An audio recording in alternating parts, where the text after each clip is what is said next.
Oh, cute. Yes, and adorable.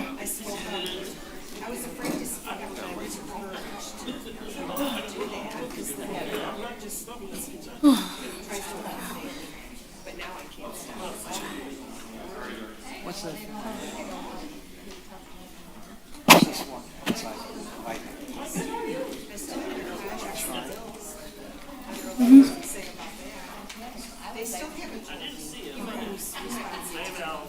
Get more than that. You got 2 more minutes.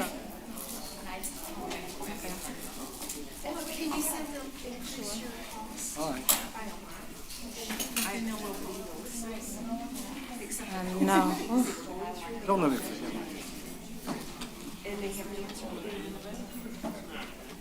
Good evening, everyone. Excuse my voice, I haven't gotten it back all the way. But we have 1 more minute to our council meeting. I'm asking everyone to put their phones on silent or vibrate at this time. Thank you.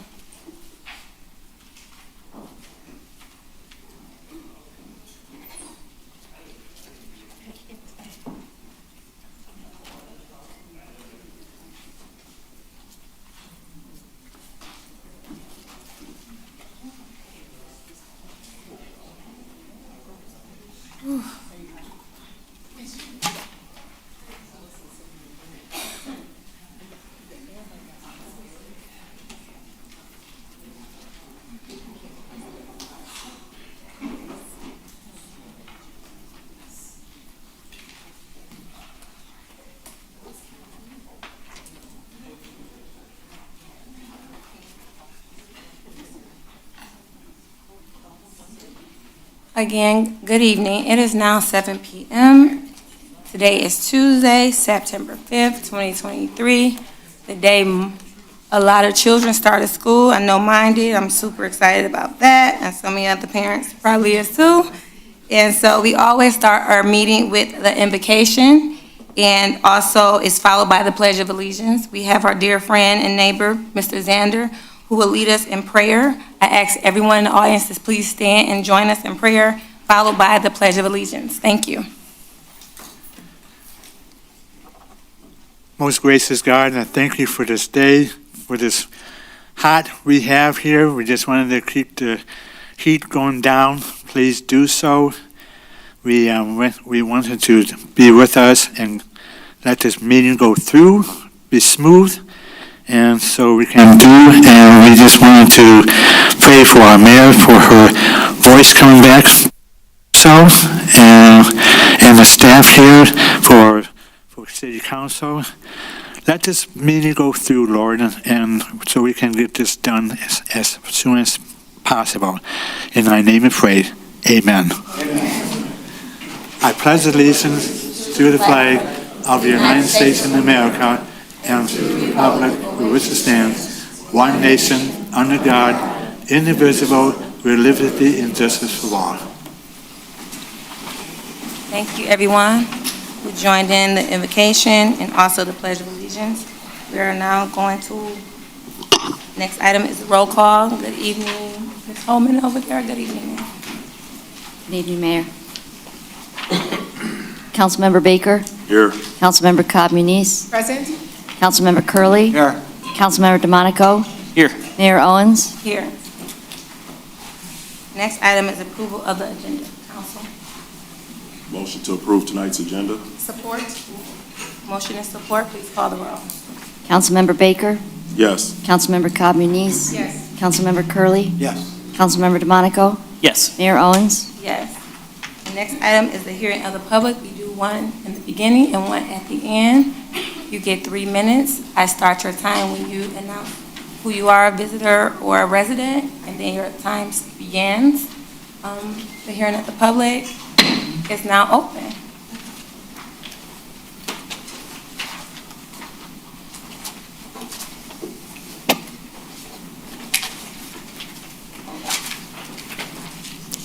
Good evening. I'm Catherine Lito. I live at 17086 Ego. And most recently, we were supposed to get solar street lamps in Eastpointe. My property was chosen, I have a large base in front of my house. I wasn't informed that this light would be put in front of my home. And I don't want it. I want this base removed from my home. I feel it devalues my house. I don't want all this light shining in front of my house. I'm upset that I wasn't informed or given a choice to have this solar street lamp put on my property. I've driven around Eastpointe, and I don't see where anyone else has this base put on their property. I don't see anywhere else where construction has started for this. And I want to ask respectfully that you could move this base from my property. I mean, there should be another solution, maybe at the ends of the block of both blocks, but I don't know why it has to be put in front of anyone's house. Thank you, ma'am. This is your first time at a council meeting? It is. Okay, well, welcome. Sorry Thank that you. you had to come in these conditions, but at the end of the meeting, close to the end, when it's council and reports, and also sometimes during the reporting of the city manager, we would answer those questions, and if we don't have those answers for you, we will get back to you. My city manager is now writing down your address, Okay. also with our administration. So if you want to stay to the end and give us your information, we can give you some feedback on why that is. Okay, do you think there's a possibility that this space could be removed from my property? Anything is fine. Okay, thank you. Okay? Thank you. Good evening, Madam Mayor, council members. My name is Terry Hubbard. I've been an Eastpointe resident over 10 years. I live at 18210 Juliana, and I'm backed into that co-op place. Eyeglass place is closed down. I'm not used to doing this. Due to medical issues, I haven't been on a regular basis, but I have came to meetings.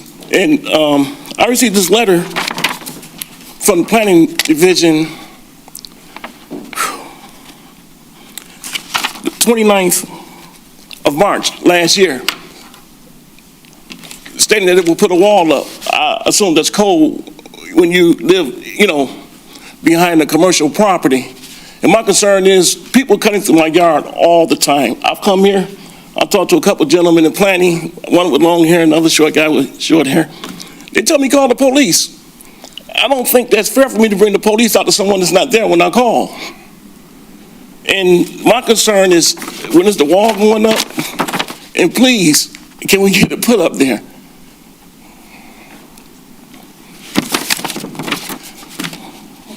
Again, we're taking down your information and your questions so we can give you an adequate answer. Thank you, ma'am. Thank you, and hopefully you stay to the end, and we can get your information. If you can, stay to the end, or if you want to jot down your information, your name, address, and things like that, and give it to Ms. Homie, or you can also email us as well. Yes, ma'am. Okay. Thank you. Sir. You're welcome.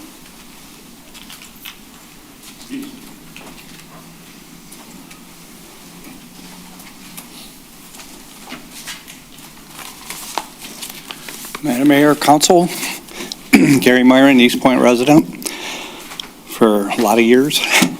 Anyways, I see you're having Kelly Road traffic signal upgrade. My thing is, do you know where the electrical boxes are going?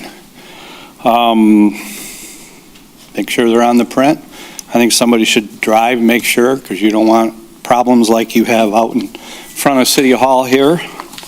And I don't think anybody checked. I don't think MDOT really cares neither, because they approved it. So I just wanted to bring that up and make sure somebody follows through with it and make sure they're not walls being put up. Safety. Thank you.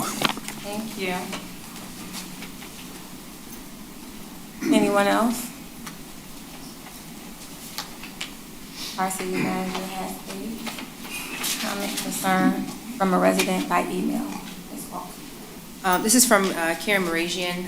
It reads, I want this read onto the public record in tonight's council meeting during public comment since I'm not able to attend. You have not provided any rule that allows you to censor or deny my comments read onto the public record. You have not provided specifically where my comments were allegedly included to read. You have provided no proof of how my comments are allegedly inappropriate, but took it upon yourself to censor me and refuse to read my comments onto the record. Just because you don't like my comments does not deem them inappropriate. Again, I want this read onto tonight's council meeting, public record, signed Karen. Anyone else? Seeing none, first hearing of the public is now closed. Thank you all that came up to the podium and also for the emails. Next is approval of minutes. Council? Madam Mayor, I would move to receive and file the minutes of the regular meeting, August 15th, 2023. Second. Motion and support. Discussion. Please call the roll. Councilmember Curley. Yes. Councilmember Baker. Yes. Councilmember DeMonico. Yes. Mayor Owens. Yes. Councilmember Communis. Yes. Next item, we have a scheduled hearing tonight. Item A is the public hearing for the vacation of the public alley adjacent to I-Drive 17406 through 17416 East 9 Mile Road. And every time we have a scheduled hearing, it is a chance for the public to view or voice their concerns or any other things that they might want to say about this topic presently that's on the agenda. If anyone at this time would like to come up and talk about the vacation of the public alley adjacent to I-Drive at this point? All right. Say no one wants to speak on this hearing, I will close it right now and go to unfinished business, which we have item A, Kelly Road traffic signal upgrade. Council? Oh, we have Mr. Kern. Madam Mayor, I would assume that the administration is going to introduce this item. We got Mr. Kern up here. I was about to introduce him. There he is. Go ahead. How you doing, Mr. Good. Kern? How are you? Good evening. Good evening, Mayor Good and evening. Council. How you doing? So at the last council meeting, I had presented on the Kelly Road traffic signal modernization project, that the project came in well over budget, and we rejected those bids, and we were going to revisit the project. I did provide a summary here tonight to everybody with 3 different alternatives that we were looking at as far as moving forward with this project. The low bid that came in was approximately $180,000 over the original budget of the project. We are getting $450,000 in safety grant money towards the project, and there was an additional $270,000 budgeted as a city match through Act 51 funds. There's 3 options that we were looking at. The first option is basically to proceed as is and find the additional funding. So to find an additional $180,000, that would be to do the decorative mast arms at 9 Mile and Kelly, and then to continue with the box span configuration at Kelly and Stevens and Kelly and Topher with steel strain poles. The second option that we looked at was basically not doing the decorative mast arms at 9 Mile and Kelly and making it a box span configuration similar to the other 2 intersections with steel strain poles. That, based upon the bids that were received, that would reduce the total cost to roughly $690,000, which would put the project under budget by approximately $30,000 based on our estimates. The third alternative we looked at was to keep the decorative mast arms at 9 Mile, but change out the steel strain poles to wood poles at the Topher and Stevens intersections, which is similar to what was done on the 9 Mile and 10 Mile traffic signal project. That would, based again on the bids that were received, we estimate that that project would come in just under $750,000. That would still be roughly $27,000 over the original budget. So there would be a little bit of funding there still to match through Act 51 if council chooses. Those are the 3 alternatives that we looked at as far as trying to come as close as we can to the budget. And I guess I would leave it to council to have that discussion and decide which option they may want to go with, or if there's any other options you want to look at. Thank you, Mr. Kern. Any questions for Mr. Kern? Council? I guess personally, I'd want to think about this. I guess we just got this, at our seats here today, so. Okay. Anyone else like to? I just just want to make sure that I'm understanding correctly. The only difference between option 1 and option 3 would be that we would do wood poles instead of the steel strain poles. At 2 of the 3 intersections, at Stevens and at Topher. We would still move forward with the 9 Mile and Kelly intersection with decorative mast arms as originally designed. Okay. Otherwise, option 2 is to just not do the decorative mast arms at all Correct, and just do the steel strain poles, but we would still keep it in the box fan configuration. correct. And that keeps us under budget. That's correct. Anyone else? Well, I would definitely not be in favor of spending that much money in excess to have the poles going out into the highway or the street. I'm leaning toward option 2, just the regular wooden poles. And, but I don't think we're in a position to spend that much extra money. In light of the fact we got a lot of bills, attorney bills for one thing, that we really need to start being very serious about that because that amount is increasing every month. And we probably haven't put any money away from that because we don't know what it's going to be. I don't know, but I would lean toward option B or option 2. Madam Mayor, may I ask a question about finance director? Yes, ma'am. Mr. Blum, can you weigh in from financial impact and from even just availability of funding? Can you weigh in on these 3 options? Sure. The funding for this would come out of major streets. It's not general fund or anything like that. So it's major street money. We will end the year with over $2 million fund balance in major streets. That is enough to cover our portion of both Phase 1 and Phase 2 of 9 Mile. Phase 3, I think, is 100% funded federally, so there shouldn't be any out of pocket on that one. And we would still then have money to do the original 270 plus the additional 180. So if council wanted to do the better looking one, more expensive one, that would not be a problem financially. What do we see forecasted for 2024 in terms of money that would be used from the major roads that we've already made plans for outside of 9 Mile? No, there are no future plans for any major street construction anytime in the next 3 years. Yeah.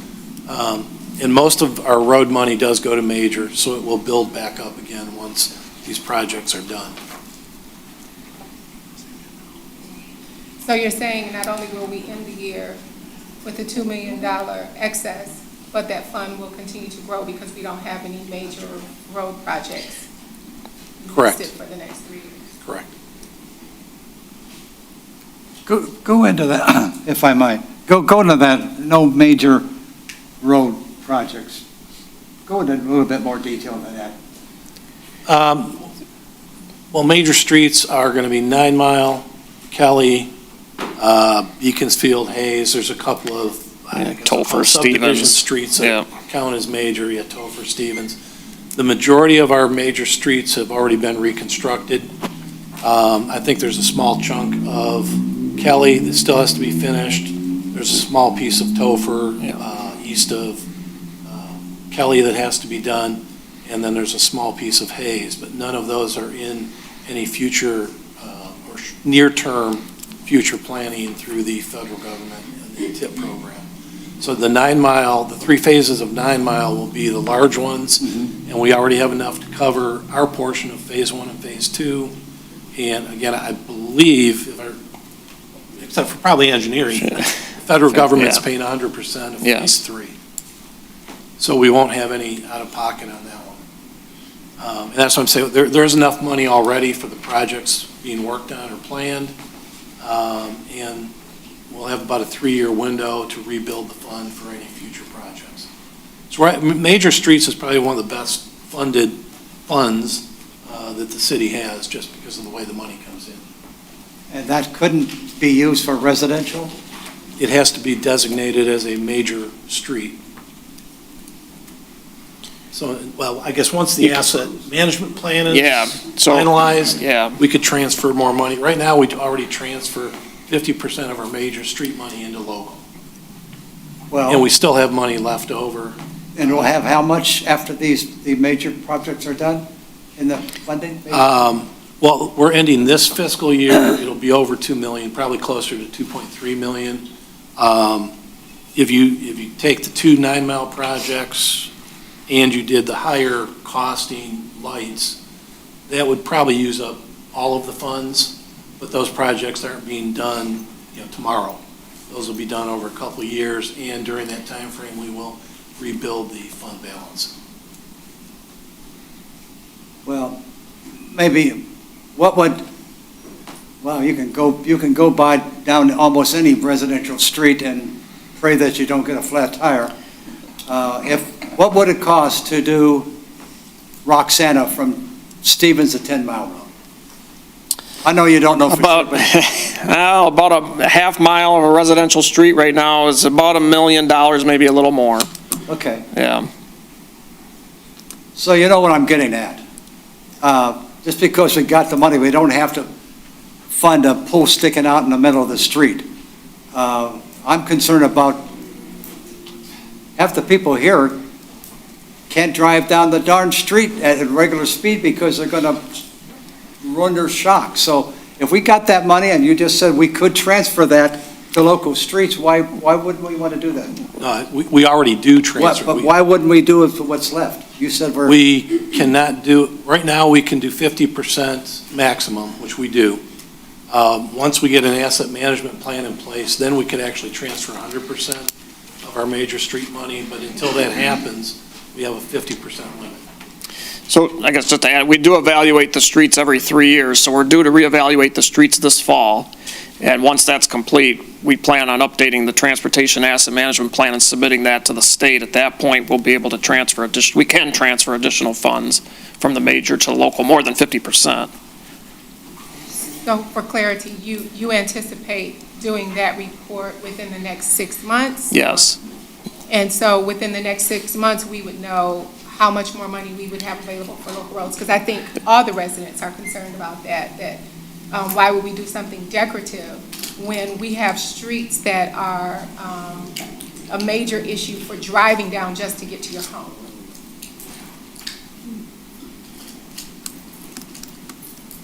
Okay, anyone else speak on this?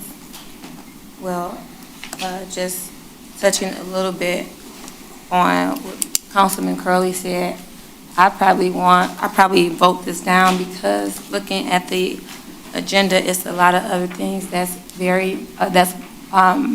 more priority than decorative lighting that the city needs this money for. Madam Mayor, I would like to make a motion that we approve for option 2, because I do think that we do need to get the signals. I like the idea that of having the box band and making it more functional, and that would keep us under budget, would put us $30,000 under budget. So I would like to make a motion for council to approve the Kelly Road traffic signal modernization, option 2. I'm going to support that. And as I said before, Mayor and council members, I think we all agree that our local streets are deplorable, and every chance we can find any money to put aside to get them fixed, we got to do it. But I support your motion. Motion and support. We got discussion? Sure. Go ahead. Yes, sir. In terms of the, so option 2 versus the original design, let's see. How long, would they last? I believe we talked about that a little bit, the original design, how long that would last, and how much maintenance or how long does the box span configuration last before you need to do any maintenance to like the infrastructure part of it? Well, with option 2, you still have the steel strain poles at all 3 intersections. So regardless if it's steel strain poles, decorative mast arms, it'd be the same design life. I mean, I don't have that number on me as far as what the design life would be on that, but it's also dependent upon if any changes are made to the standard designs of traffic signals. Obviously, the box span configuration hasn't been around that long. I don't see that really happening in the near future, but I guess I don't really have that answer. I can get that for you, but obviously, if you go to the wood poles are going to be, there's more maintenance to that. There would be replacement sooner than a steel pole, obviously.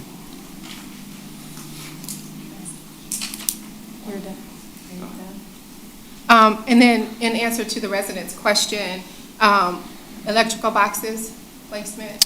Yeah, we always look at that. We always look at the placement for that to make sure that the site distance is met and that that's not obstructing the view of traffic. So typically, we would put it, as you're coming down the street to an intersection, typically it would be put off to the right side so that you can still see to the left traffic coming towards you. So typically it would be on the right side. And if you go down 9 Mile, 10 Mile, those traffic lights that we did, you'll see that that's where they're placed all along there.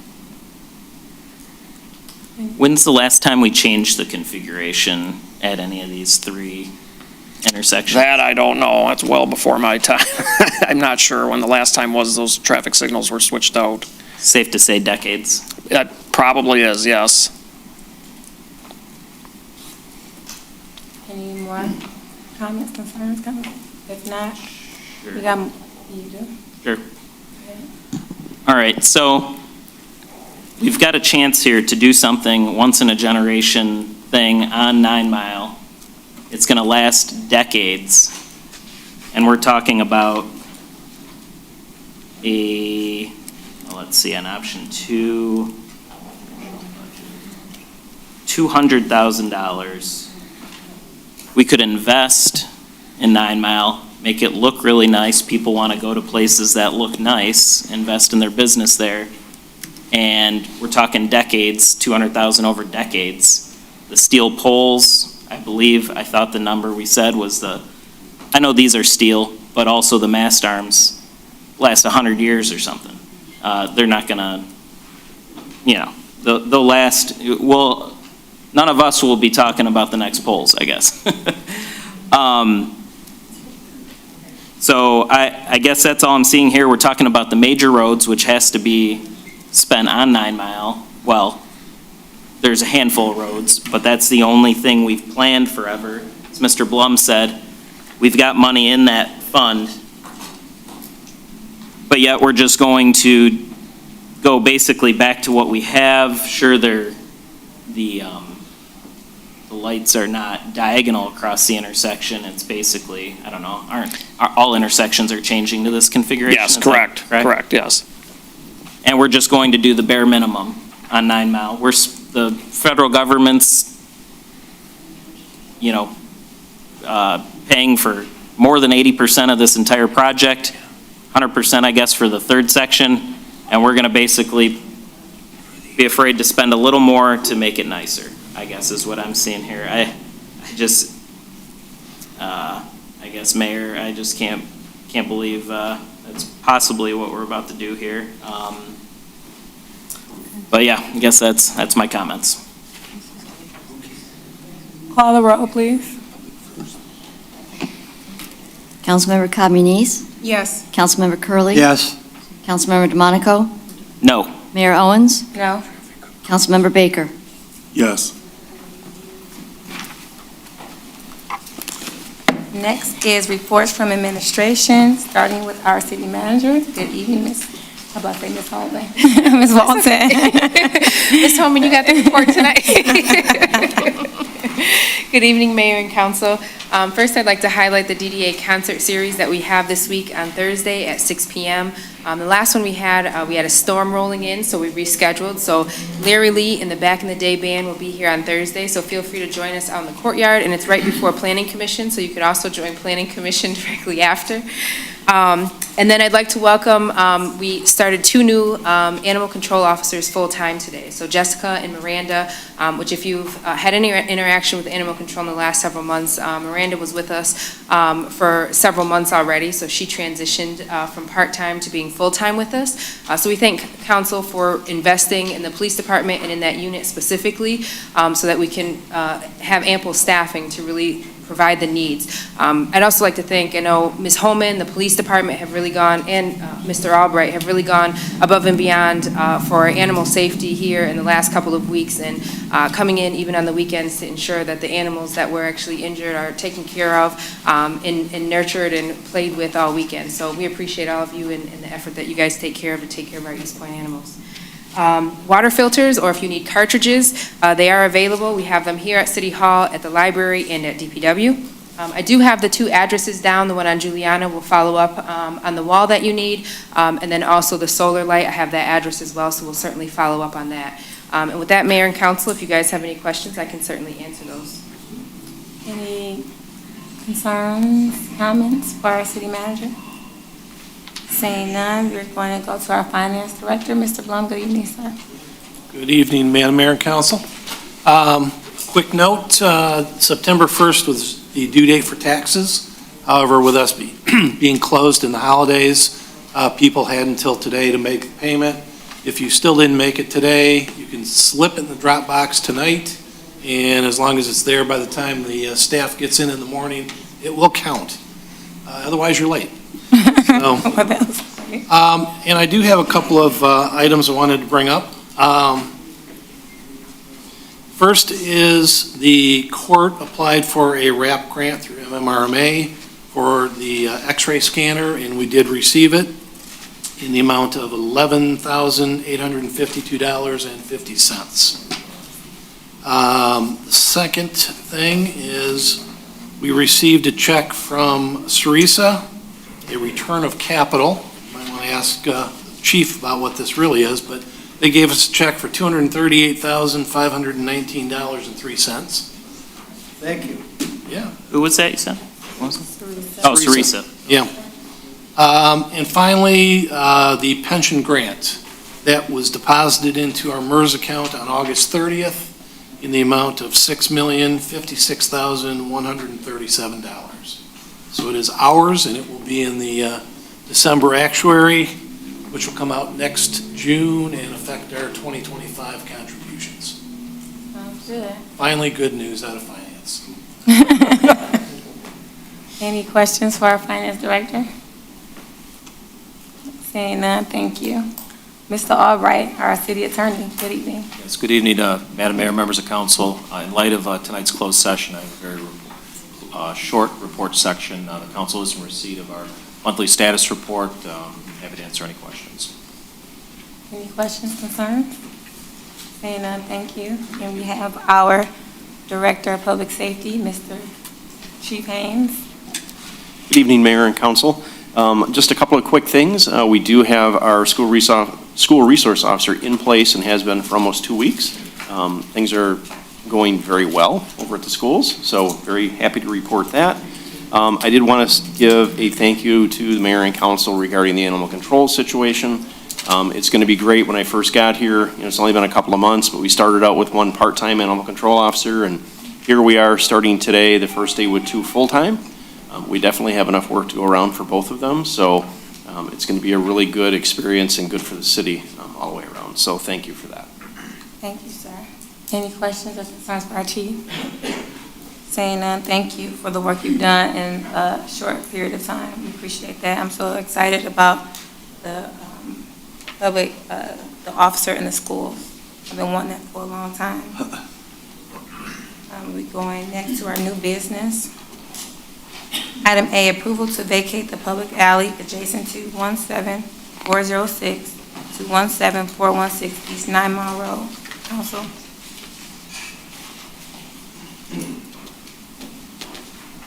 Well, Madam Mayor, in light of the fact that the assessor and city engineer provided approval for the vacation with their reservation of a 20-foot public utility easement for the sanitary sewer, and in light of the fact on May 16th, the council voted to provide initial approval for the vacation of the alley, and August 15th, the council approved Resolution 23-1967, and of course, we scheduled a public hearing for tonight. So having said that, I would move to approve it to vacate the commercial alley with reservation of a 20-foot public utility easement south of the property located at 17406 through 17416 East 9 Mile Road, parcel number 02-14-32-105-032.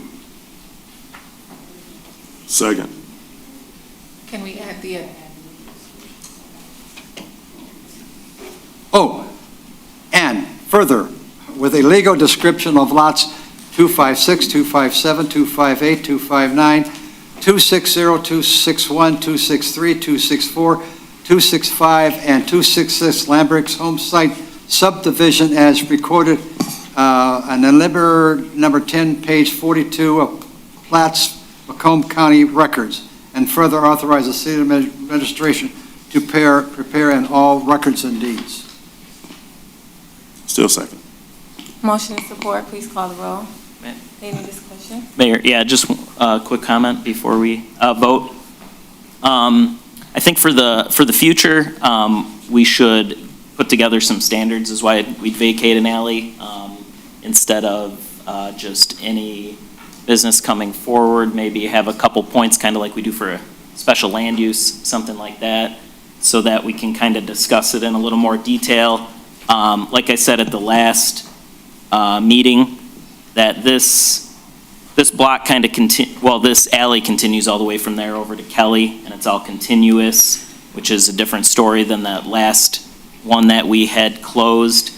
That alley itself was basically already closed on the one side, so it almost didn't even function as an alley anyway, and it was a lone block all on its own.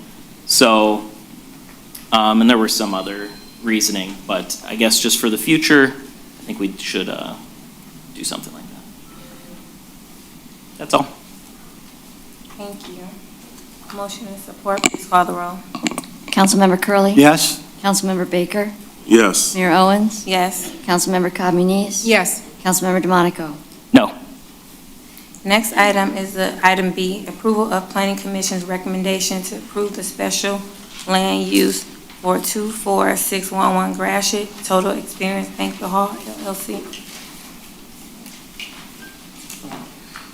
Mayor, I did have a couple questions about this. Yes, sir. So I was reading through the recommendation of what they wanted this business owner to do, but, just in the state of being careful, there are some things that I don't think that are enforceable, like such as the parking on the street. I understand the concerns for that, but I know that streets are public. So I don't want to see us getting into any trouble or any kind of legal trouble or anything of that nature. Trying to say that we're putting these requirements on this business that we can't even enforce, or that may cause us some kind of legal troubles. Those are some concerns that I have. As far as like telling people that they can't park on the street, I don't know how a business or any person can regulate that when streets are public. The other concerns that I have, just going further into these requirements, it's talking about revoking the special land permit. If cars park out on the street, but I guess I wonder, how do you know that these are patrons and how do you not? How do you police that? So those are just concerns that I have. Further into it, it says it requires them to file an annual report. I believe it was in regarding, I believe it said citations. I didn't mark that spot, but again, I don't know that that's something that we can regulate or require this owner to do. But those are just a couple of things, and maybe, Mr. Albright, you can give me some clarity, but I just don't, I don't want to say, yes, let's go ahead with it as it's presented, and then we find ourselves in some trouble. Madam Mayor. Yes, sir. Yeah, I'd be happy to address Councilmember Baker's concerns. Councilmember Baker, the applicant is present in the audience along with the applicant's attorney with regard to the parking issue.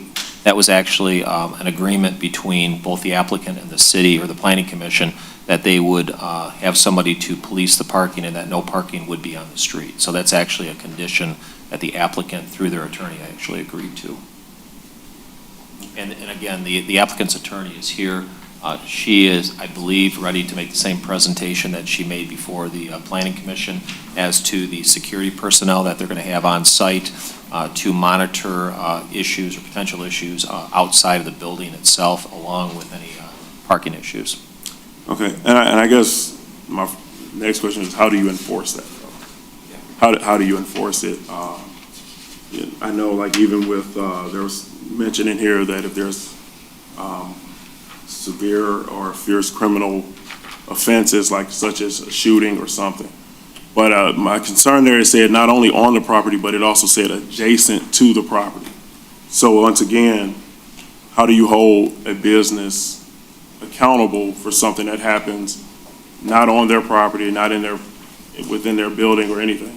What is that adjacent to? Like that to me, adjacent to means next to.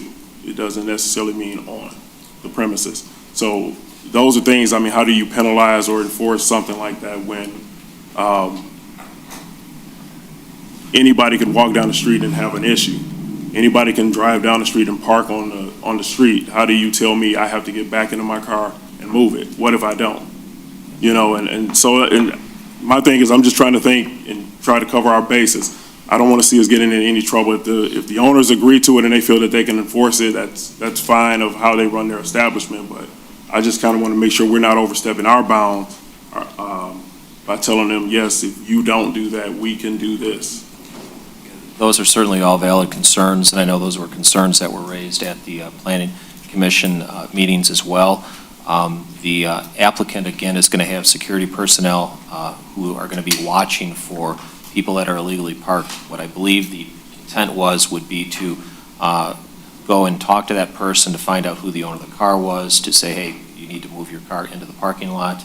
As far as adjacent to, that concerns primarily on the sidewalk or the immediate perimeter around the building itself. So if there's some type of disturbance that, say, begins in the parking lot, maybe spills out into the sidewalk or something like that. But this is going to be involving people that actually are visiting the premises. And again, I believe council keeps raising her hand with the council's permission. I believe she'd like to address this. Yeah, please. Okay, thank you. Good evening. Good evening, really quickly, because we kind of went over this issue numerous times. First of all, we're talking about the part of Bell Street that has a no parking sign on it. Oh, my name is Rosemary Dare, and may I have permission to speak? I'm sorry. Please, thank you. And this is the owner. Good evening, sir. Good evening. So there's a no parking sign on Bell Street, but it's covered by overgrowth of trees. And we're trying to figure out who's responsible for removing that, certainly not my client.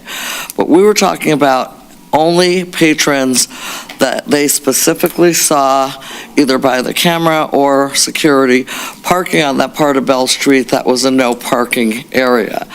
In that case, my client would use best efforts to locate the owner, just as Mr. Albright said, locate the owner of the vehicle, tell them they have to park in the parking lot or park elsewhere. And eventually, if this business is voted in and becomes successful, he can hopefully try and work out a valet situation. But there is a substantial sized parking lot, and he's already made efforts on the invoice for the catering parties to state that parking is limited and try to carpool right on that, and that there's no parking on the no parking areas of Bell Street. I'm not sure if the other street has a no parking sign on it. This was out of respect for the residents. But I agree with Councilman Baker that I don't think, this was kind of pushed at us at the Planning Commission second meeting as far as having the special land use revoked, because I agree there could be someone who is not present at the event at Total Experience who parks in that no parking area, and someone could call the police, and I wouldn't want my client to lose their special land use. They put a lot of money and time into repairing the building, which had a number of issues, and redoing the kitchen and the dining room, and correcting a gas leak and a water leak that were present in the building, because apparently none of these requirements were imposed on the prior owner of this place. So that's one of the things in this list on the recommended motion that probably could be corrected to say, I guess it's House and Bell Street during their events. So if it's I had just added in their event patrons as far as the parked cars park there, to make it more specific. Can I interrupt you for a minute? What's your name again? I'm sorry. Rosemary Dare. Dare? Okay, Dare, I'll call you Miss- like I Miss dare you. Dare, okay. Ms. Dare, so you made a good point. You said before the prior owners, all these stipulations wasn't here prior to the new owner, correct? So I guess that's where I'm at, just tagging a little bit on what Mr. Baker said. Why was all of these new requirements done? Because they're operating in the same manner as it was before, correct? As a banquet hall. Yeah, I think correct? because there are some members of the public who've lived in that area for a long time who could come and spoke up at the public hearing in regard to the parking. And again, my client doesn't have a problem having his security try and enforce that none of his event patrons would be in the no parking zones along House and Bell Avenue, but wouldn't want the special permit to be revoked if, someone parked there and was picking someone up and they were closing and they didn't know they were there and the police were called. So I think it's quite harsh, some of the things that are in here in regard to the land use permit being revoked, and that's one of the things. And one of number 4 is not following an annual report will result in revocation of the special land use to ensure that the use is not hazardous or disruptive. Excessive police and fire visits will result in revocation. Well, there were statements made without any proof or any records or any police records that a prior bar that Mr. Glover was affiliated with had a lot of police runs, and they were police runs listed when they weren't even open during COVID, and police runs listed from years prior to when they even took over management of the other bar, which I asked to be deleted numerous times, and the head of the Planning Commission said they would take notice of that those crimes in 2018 had nothing to do with Mr. Glover. He incorporated and became a manager there in September of 2019, and then COVID hit and he was closed for most of the rest of the year, opened back up 3 nights a week after that. So the annual report that they're asking for is a report on if there were police runs made. I mean, it's something they can figure out themselves, but they want to know. He was never ticketed, by the way, at the other location. The owner was never ticketed, the manager was never ticketed, I called liquor control, never a violation for any of the things that happened there. They thoroughly cooperated with the police at all times. So, I don't think the annual report is that big of a deal describing any ordinance citations, because he doesn't expect to get any ordinance citations. So the annual report will be 1 sentence, we haven't received any. If he does, then he'll have to list them.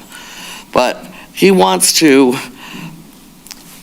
have this use be harmonious with the community, fill an empty building, fill a need that may be needed by the community. He'd like to host events that council may have, and any of the award events for students and athletes and et cetera. And that just brings one other issue up. As far as the billiards, there is no billiards. They removed the pool tables. That was another one of the conditions. I don't know why it's not in here, but the pool tables which were rented were already removed based on Planning Commission's requirement. As far as liquor, my client may well seek to have a nonprofit event where all of the proceeds, or 90% of them, are donated to a charity, and you are allowed to do that in the state of Michigan without a liquor license. You have to, the charity or nonprofit has to apply, and they may in fact do that. They may consider doing beer and wine for an event that the city may have in conjunction with a charity. Now, obviously, they're not going to do that very often. They're only allowed to do it, I believe, 12 times a year, but they wouldn't make any money by having those sorts of events. But short of a full liquor license, which eventually they're hoping to get, they still want to be able to have those charitable events. And that was something that was brought up in front of the Planning Commission, because they are allowed under state law to pull that charitable permit 12 times a year. And again, I don't think that's going to happen very much. Mr. Glover is trying to make some money from this business, but if there is a situation where they can sponsor a charitable event and have wine or beer or something like that served, they would like the option of doing that. Other than that... Ms. Dare, so is there any, because I don't want you to read the whole thing, but I guess what Councilman Baker was stating, what he didn't seem as fair, so we want to work on as far as the stipulations. Oh, I'm so sorry. Yeah. We want to work on what you think is fair and what we should keep, and so we can hear your side. That's what we're trying to do. I don't think they should have their special land use revoked. I think they should receive a warning if there's excessive violation of the parking in the no parking zones along Haas and Bell Avenue during events. And, maybe like 5 warnings and then you get the revocation, something like that, I think would be more amenable to my client, correct? You're right. But the annual report he doesn't have a problem doing. Okay. Everything else looks good to you all as far as it's fair? As far as the conditions here? Yes. Well, that was the one about that nonprofit, pulling a liquor license for a nonprofit. And, yeah, the parking lot has been fixed and relined by the landlord. And How many people does that parking lot hold? 66 66 spaces? at this point, yeah. The one other thing is that they're not going to close the kitchen. They're going to wait until the inspection from the fire department and the permit process goes through. There is a kitchen suppression system that was satisfactory for many years when the other person was in there, already there. If it needs extensive updating, that's something else, but they don't even, they're still working on getting their serve person to get the health department to give them a license. If they are starting to events, they would probably cater the food in initially until the kitchen and everything was approved. But they're going to need a kitchen to, even if they have catered events, to keep things warm or to keep things refrigerated. So they're not going to take the kitchen out, as this memo suggests. That was my only other concern. It was so drastic. But they are seeking to comply with all inspection and permit recommendations from the fire department and anyone else. I think on here also talked about, about after this is approved, he's going to go to the Macomb County Health Department for the kitchen, correct? Yes, he's already contacted them. He had to fix a gas leak that the prior owner left and a leak as well. The end of paragraph 4 says, the applicant cannot open until kitchen suppression system is addressed.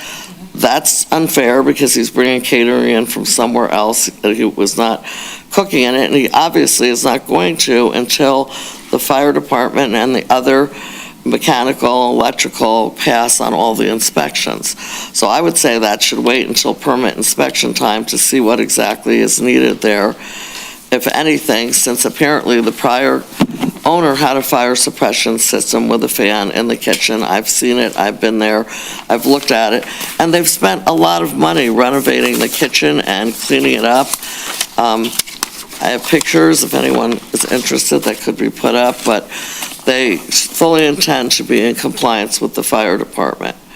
So, like I said, initially, they're going to have food catered in, and then the health department indicated that they will do their inspection once this is completed here, and then Mr. Glover actually came down here last week to try and set up inspections in anticipation of hoping this would pass. He was told to wait until after city council votes. So I think it's a little premature to say the kitchen must be removed. And I also think it's very unfair that another person ran that place for 30 years with that kitchen and didn't have to remove the kitchen or add any new fire suppression. And Mr. Glover found a gas leak in that kitchen left by the prior owner of the banquet hall. And those were the only other things. Other than that, he's okay with everything.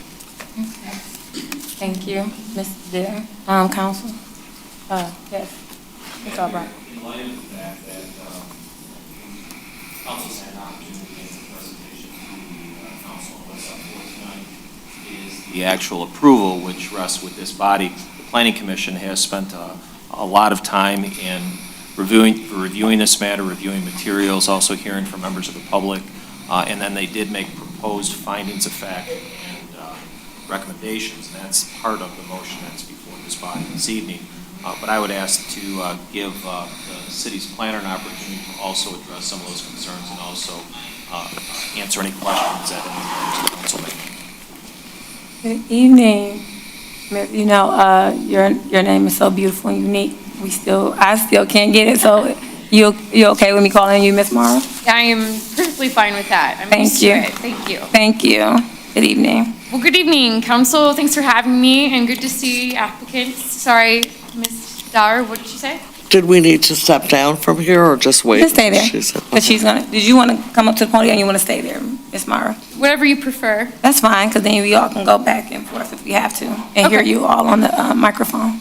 Okay. That's okay with you? Great. Well, thanks for having me. I'm the city planner in Eastpointe, and yes, we have been working a while with this applicant and with the Planning Commission to address concerns from departments and the community. So we've written a list of conditions to act as safeguards for the health, safety, and welfare of the community. And that is the intent of every single one of these conditions. And we also verified these conditions and their level of enforcement or ability to be enforced with the city attorney, the office of the mayor, the fire department, and the police department. So again, we saw the applicant. I don't know how much you want me to go into detail about the story of the project, but there are some general concerns of the applicant's relationship with Ray's Boom Boom Room, which is a nightclub within Eastpointe. And I'm not reading my memo, but there is a relationship there. And we can see that within the applications to open up this event hall as a special land use request. We see that within the fire chief emergency reporting website. We see that within the licensing regulatory affairs agency, LARA, on their website, that Leon Glover, who's the applicant of this project, is the president, treasurer, secretary, director of Ray's Boom Boom Room. Was, because you know that he closed his affiliation with them. Excuse me, Mayor? Yes. May I continue? Let her speak, and then that's how that Okay. works here. Thank you. Yes, ma'am. So we do have a history of complaints with the Ray's Boom Boom Room, and we wanted to be as transparent as possible with all of the information so the council can make an educated decision about what type of business is going to go in our community. So we had a conversation with the police department. And on page 3 of the planner's report, we see all of the different types of concerns from since 2017, police visited Ray's Boom Boom Room 120 times. In 2022, police performed 60 visits, and below is a list of violations from assault, larceny, and shooting, attempted murder, and drugs.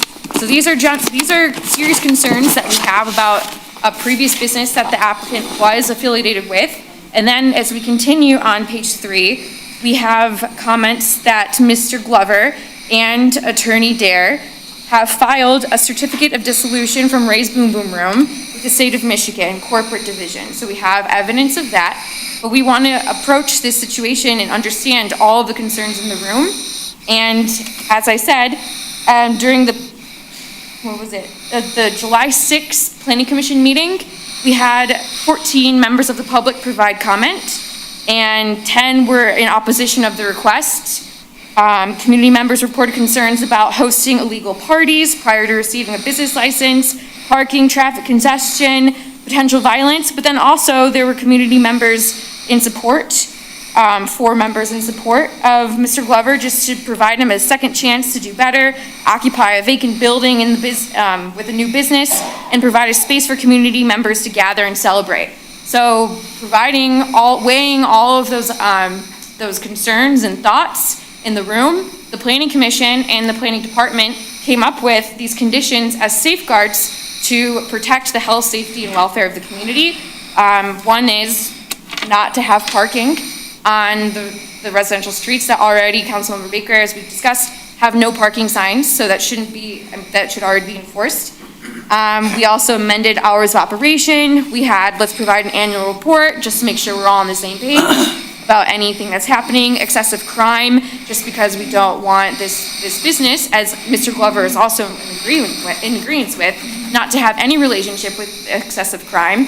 But I mean, we can add, we can further define that adjacent to the property be a sidewalk immediate and to the immediate perimeter in the condition if the council so pleases. We also say that we cannot consume liquor on site because that's illegal per Michigan state law, that businesses cannot operate without a liquor license. And the fire suppression system must be reevaluated. This comment is offered to us on page 6 of the review letter. This comment is provided by the fire chief himself. So he does not feel comfortable letting this business operate without evaluation of the fire suppression system, no matter to what extent the kitchen will be used. This is what he wanted to add in the report. The applicant is making considerate site enhancements like repairing the parking lot and restriping the parking.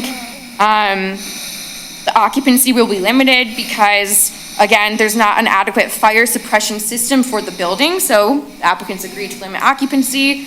There was a legal party. We just want to document that for the record. On Saturday, July 1st, 2023, the applicants agreed not to throw any more illegal parties. We had billiards without a billiards license, and the applicants agreed to remove the billiards, but you can still operate billiards, just file for a license with the city clerk. And then we also have improvements that we'd like to, like I said, recognize, which are adding screening devices from the sidewalk in the parking lot. It's great. It's going to improve the pedestrian realm. And we're also adding 2 trees, which helps the greening of Eastpointe. And like I said, also engaging in parking lot improvements. So let me know if you have any other questions. And City Attorney, let me know if you want me to elaborate on anything else. Thank you. Thank you. Council? Madam Mayor, it probably wouldn't be a bad idea, because I know there's a lot of people watching the meeting and people in the audience that are very concerned about this opening up. And there are 9 conditions. You spoke about those conditions. I guess I would, with your permission, to ask, the city attorney did read these at the Planning Commission or the DDA. Where did you read those? At the Planning Commission. At the Planning Commission, that he could read this into the record before we get any motion, And this will explain a lot to our citizens of what the Planning Commission specifically said, because it says that this has got to be part of our motion when and if we have one. And then just a side note on parking signs. I don't know what's going to happen on that, but my humble opinion is that I would not want to see just a plain no parking sign on Haas and on Bell, because people live there 24/7, and unless that sign says no parking, blah, blah, blah. But just to put up a parking sign, no parking, is not fair to the residents, period. Council. Madam Mayor, before a city attorney reads anything into the record, I do have a few concerns, and I think our city attorney might be best suitable to answer or to give some insight on the concerns. I have read through the material. I did listen to the last Planning Commission meeting on the matter, but I have some serious concerns despite his prior management of another establishment that clearly had some major issues that don't reflect the heart of Eastpointe. So I want to be clear about that. The things that are underscored in the report about what took place at the other establishment does not look like anything that we want in Eastpointe. That notwithstanding, I want to be sure that we as a council don't make a decision that has so much overreach that it opens us up to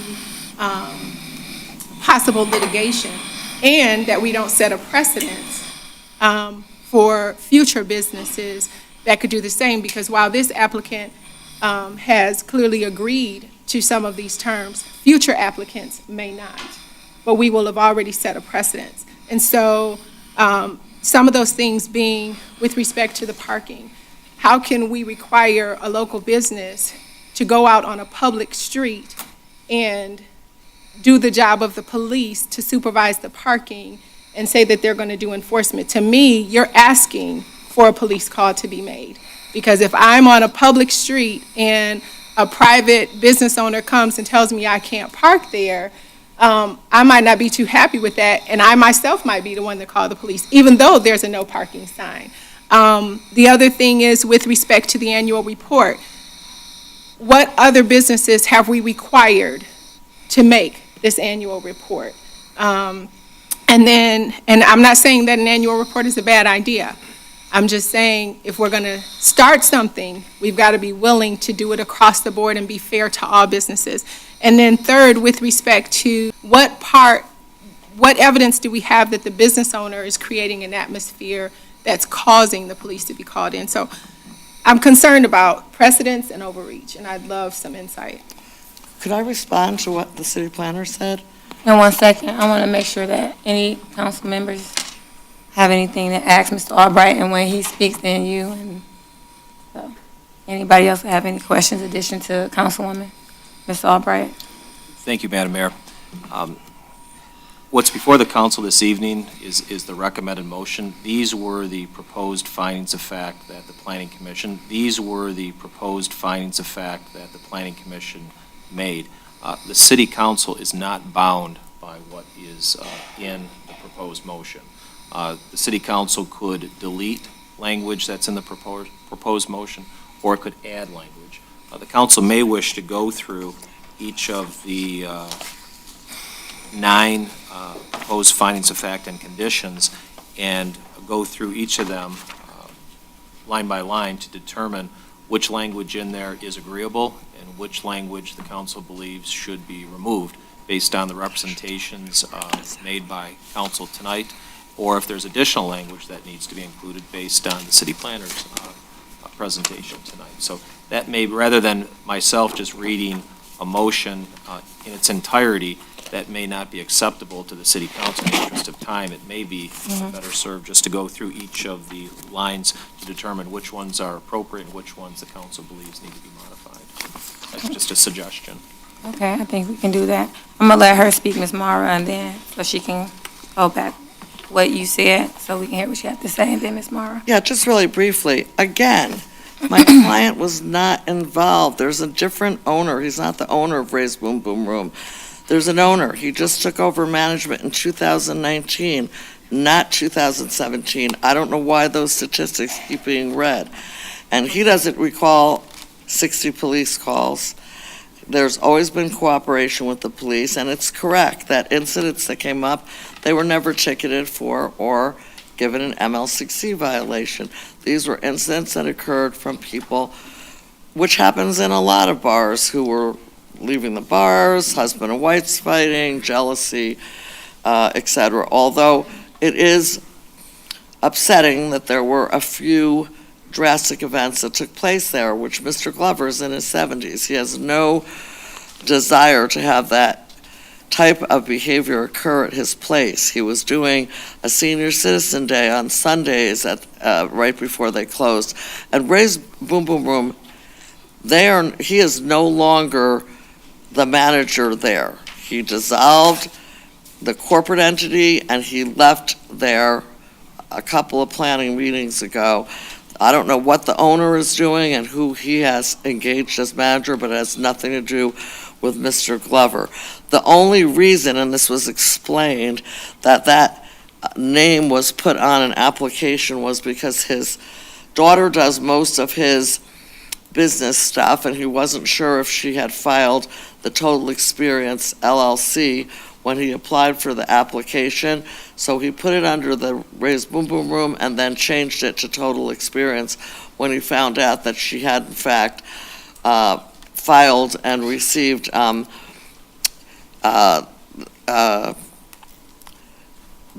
fact that the Michigan Department of Corporations had endorsed the filing of Total Experience.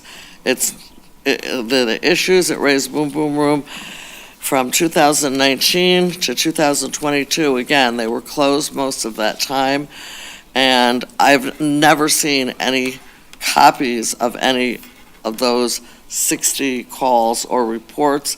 Again, they might have been made. As far as the... Excuse me, Ms. Deere, I'm gonna let Ms. Morrow, because I don't want this to overlap time, because some of the stuff that's is being said is being repetitive, and we have people in the audience, and we have a lot of business that we have to do, and then we have to go to closed session. So I think, Ms. Morrow, I know you want to say something before, and then we're gonna go into each line item, see what we want to keep or we don't want to keep. We let everybody make their statement, what you didn't like, what you agreed to. We let our council talk about some of those things. We let Ms. Morrow speak, so we got everybody's piece of information for we can better serve you in this community. And we're going to move forward. Ms. Morrow? Thank you, Mayor. I just wanted to address Councilmember Cobb Muni's question about establishing precedent and establishing overreach. So, and the city attorney can also chime in here too, but we treat special land uses on a case-by-case basis. Because of the distinct nature of what the use is and how it relates to its surrounding uses, surrounding properties, what the nature of the use is. So we treat every case on a case-by-case basis, and we do not need to be concerned about establishing precedent or overreach with requiring conditions that enforce the safeguard of the community. And the goals of a special land use are to protect the health, safety, and welfare of the community. So Mr. Attorney Albright, if you have anything to add to that, I wanted to address your question.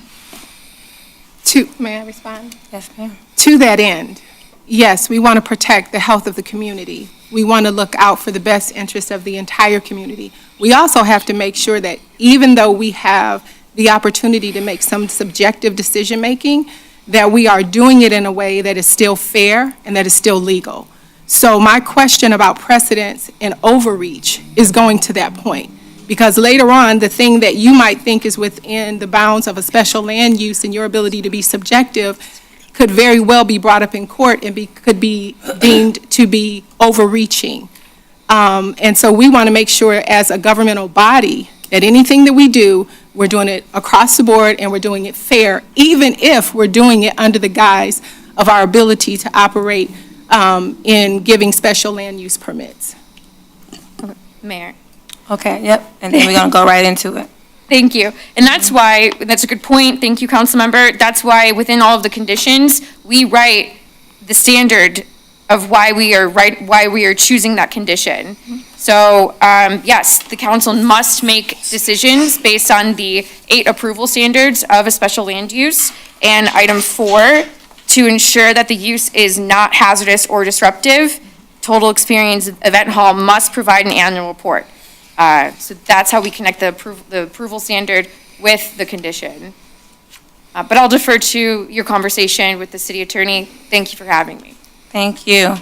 We're gonna my voice is not the best, so Ms. Albright, if you wanna do the honor in reading each one, and we can discuss it. If council wants to keep it, add or subtract. So just to make myself clear, my request for the city attorney to read the document in full is not going to be, and that's okay, forget it. If we're going to go line by line, that's fine. But thank you anyway. Well, if I could just address it, it may just be better just to, rather than me just reading everything and then going back one by one, we are still going to read. Let's go line by line, that's fine. Okay. So there are 9 different proposed findings of fact with conditions. The first one reads, the applicant must provide a note on the site plan addressing and agreeing with all conditions of approval listed below. That's number 1. Okay, one more, I'm gonna interrupt you, I'm sorry.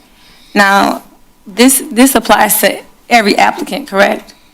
That has to do a site plan for every business. Number 1, everyone has to do that? That's correct. Everyone has to do a site plan. That's correct. Okay, so let's kind of skip what everybody has to do, and let's go to the stipulation specifically for this that is not in the ordinary. Okay. How does that sound, council? What I wanted to do, though, in case there is going to be a motion made, if we can agree that number 1 Okay. is an agreement, that way we don't Sounds have to go good. back and read it then. Okay, thank you. Okay. Me too. Did we have any other questions on item number 1? No, sir. Thank you. You're welcome. And then item number 2 reads, the use is harmonious with the master plan. The future land use map designates the site as regional commercial. Banquet halls are considered regional commercial uses. Sounds good. Council, good? You going? Okay. Number 3, with conditions, the use is harmonious with existing character. There are concerns regarding parking and traffic congestion on residential streets during events and hours of operation. To address these concerns, the applicant will make their best efforts to restrict parking of patrons. Total Experience Banquet Hall will lose their special land use permit if there are parked cars in the no parking zones along Haas and Bell Avenue during events. Additionally, event hours must end by 9 p.m. Sunday through Thursday, with cleanup ending at 10 p.m., and end by midnight Friday through Saturday, with cleanup ending at 1 a.m. If hours of operation are violated, the special land use permit will be revoked. Let's start with going in the line. Let's start with Councilman DeMonico, then we can move on. Sure. Okay, so I guess I'll have to give a little bit of background on my response to this because I haven't said too much yet. But of course, I've sat in on both planning commission meetings that were with the applicant here. And to preface my thoughts on this, because I'm generally in agreement with Mr. Baker on the parking, and it could be anybody parking there, could be people from the establishment parking there. My main concern about this, though, is are all of these things going to end up being, are all these things going to end up happening? And if not, are they going to be enforced? And with respect to happening, I know we've had a lot of talk about Mr. Glover's previous work with Ray's Boom Boom Room. This was one of the first things Ms. Dare said at the very first Planning Commission meeting, was that he helped manage Ray's Boom Boom Room and is not the owner there. That's correct. But, that is not correct. Ms. Dare, he is the owner, Laura, like he created the corporation known as Ray's Boom Boom Room. So I don't know. Bar, the building and the liquor license, that's what I meant. He's not the owner of the liquor license. Let him finish, ma'am, and then we'll. Well, so even now, I mean, but then now you've said he's dissolved the corporation. So I don't know how you didn't own it, but now you've dissolved it. Either way, I don't understand how we're even on the same page there. So I just don't believe, there's so many items here. How are these going to be enforced? I guess going back to Ray's Boom Boom Room, there's people parked all up and down Gratiot everywhere when I've seen things going on there. So I'm just saying, in a practical sense here, this is not going to happen regardless of if we have it in here or not. People are going to be parked up and down those streets on these events, during events, I believe. So I just think in terms of if we're looking at the items to pass a special land use event, you know, is it hazardous or disruptive is like the third item. I believe it's going to be. That's my belief with all of everything we've talked about, all the different things Ms. Mara has said, and Mr. Albright. So I'd be up to, I guess, long story short, talking about, you know, revoking a special land use permit because of like one particular issue or something like that. Might be very excessive. Maybe we could talk about that, but I think in general, just with all of the facts together, I think something should be left here about that. Okay. The end for number 3, I guess, here on our Okay. on our list. Yes, ma'am.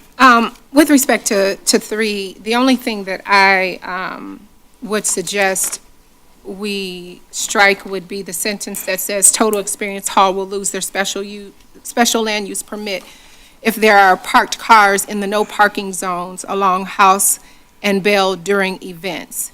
And the reason why I think that should be struck is because you're talking about public parking, you're not talking about the parking in the lot that they control. And so maybe we can come up with something else to replace that, but I'm struggling with how we hold them responsible for someone parking in a public space. The second thing, and I agree, you know, as a resident, if there's one thing that can work your nerves is when you come and there's a ton of cars and you can't even get, you know, into your own street. I'm not by any means suggesting that his patrons should be allowed to park wherever, but I think that's the whole point of us having signs up. That's the whole point of us having an enforcement department with police. And I think we're going to risk creating a scenario where his staff is getting into an altercation with someone because they're trying to do enforcement that they are not privy to enforce. That being said, the only other thing that I would add is in the last sentence, if the hours of operation are violated, then the special land use permit will be considered for revocation. And should just add, be considered for revocation. Councilman Curley, I can go last. Yeah, I hear you all's ideas. thank you. Welcome. I guess I'll say it one more time because it's been mentioned twice. Well, maybe we can put some type of a sign up there. I'm telling you, I'll be right in the front row if we put a sign up there that says no parking. I'll get every resident on those 2 streets to come to a council meeting, and I'll be right out in front with them. So please, council members, that's not going to work. We're punishing the residents because of parking. And I don't have an answer. I agree with what was said, but I don't know how you're going to enforce that. If you're going to have somebody out there.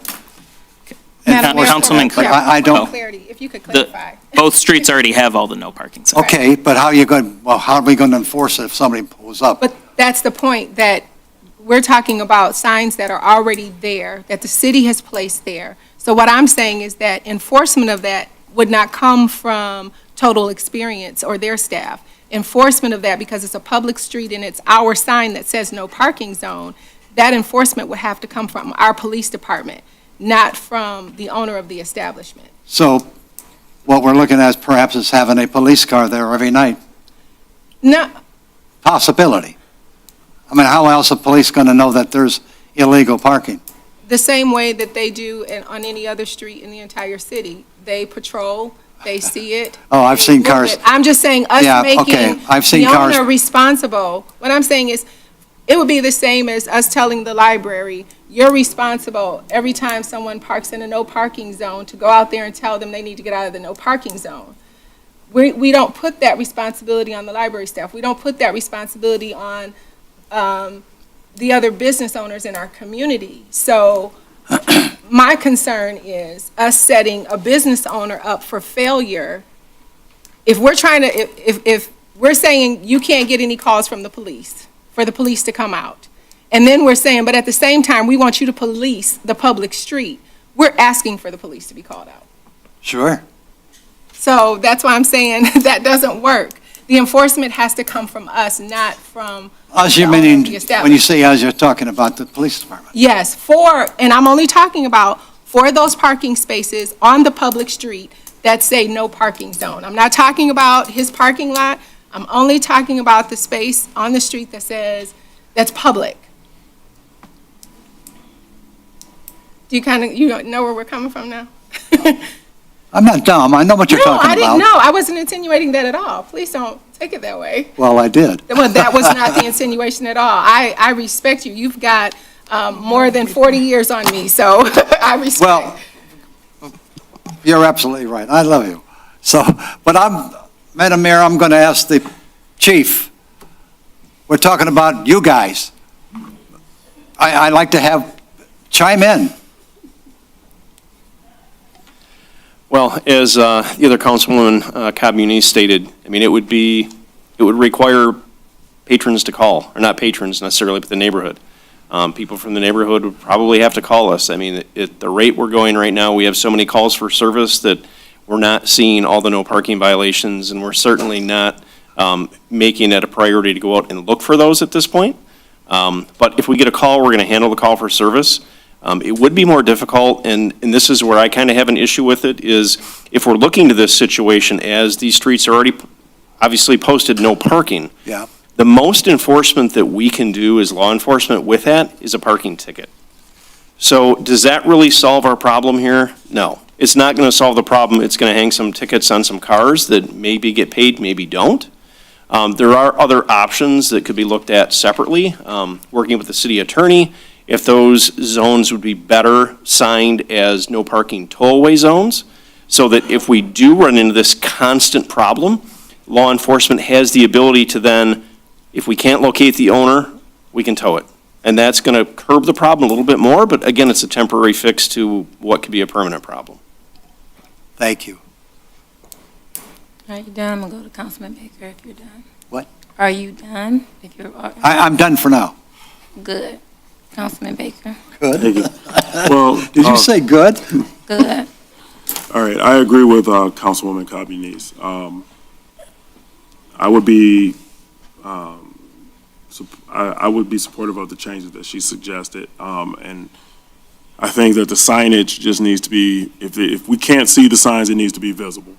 If it's a tree covering it, I mean, whoever's responsible, we need to make the signs visible. But beyond that, I have nothing else to add to that. I agree with Councilwoman. Okay. I guess it's my turn. I think I'm going to agree with Councilwoman and Councilman, well, majority of the council, as regards as not saying that they have to lose their special land use. And I also don't agree with the hours of operation. If you are a banquet hall, Sunday through Thursday, if I was to have a wedding or anything like that, I don't know too many weddings that end at 9 p.m. on a Sunday, or baby showers or things like that. I think that we are really going harsh as far as telling these people how to make, this is how people make their money, and you telling them, okay, if you go to different banquet halls, they do not end on Thursday, on Sunday at 9 p.m., and things like that. So I would look at what other operations are doing, banquet halls in the community of the city of Eastpointe, and see what time that they're closing. I mean, my next door neighbor can have her music as loud as she wants till 11 p.m., and that's outside. And so you telling a business that has is a banquet hall that they have to close around 9 on a Sunday. And most people who don't have the funding to have baby showers or weddings, they have their events on Sundays and Thursdays and things like that to save money. So I don't agree with the hours of operation.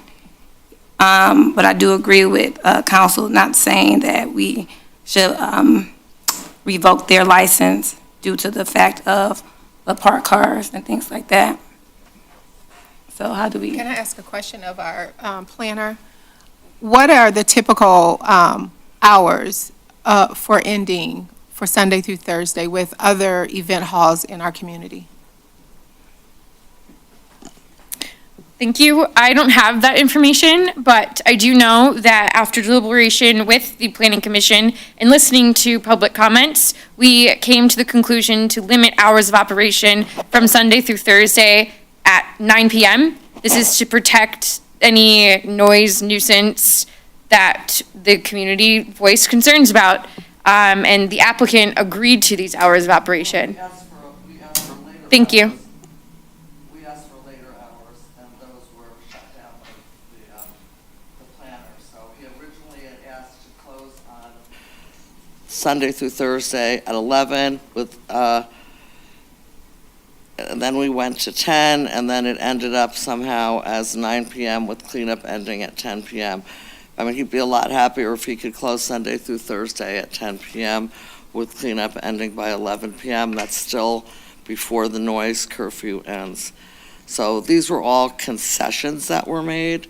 Okay, well, I like that one so that was, not to interrupt you, but we're trying to keep it short and sweet and make sure we get Absolutely. the ideas of council and see what everyone has to say about the hours of operation. So I think the hours of operation should, just as if, like I said, if I have a neighbor that has loud music, we have to shut it down around 11, and the charter is 11 o'clock. So to have them close the business at 9 p.m., if they can do it at, what you said about 10, that you all talked about, at least 10, I would even do it 11 p.m. But if you can shut it down at 10 p.m., clean up. Originally, he wanted 11. Would you be willing to do 10? He would like to Shut it down by 11. shut it down by 11. Well, I think you should shut it down by 10 with cleanup ending. Well, I'm actually talking to council now. What do you all think about the hours of He operation? said 10 is fine with cleanup done by 11. The hours of operation, if you have a banquet hall and closing it at 9 p.m.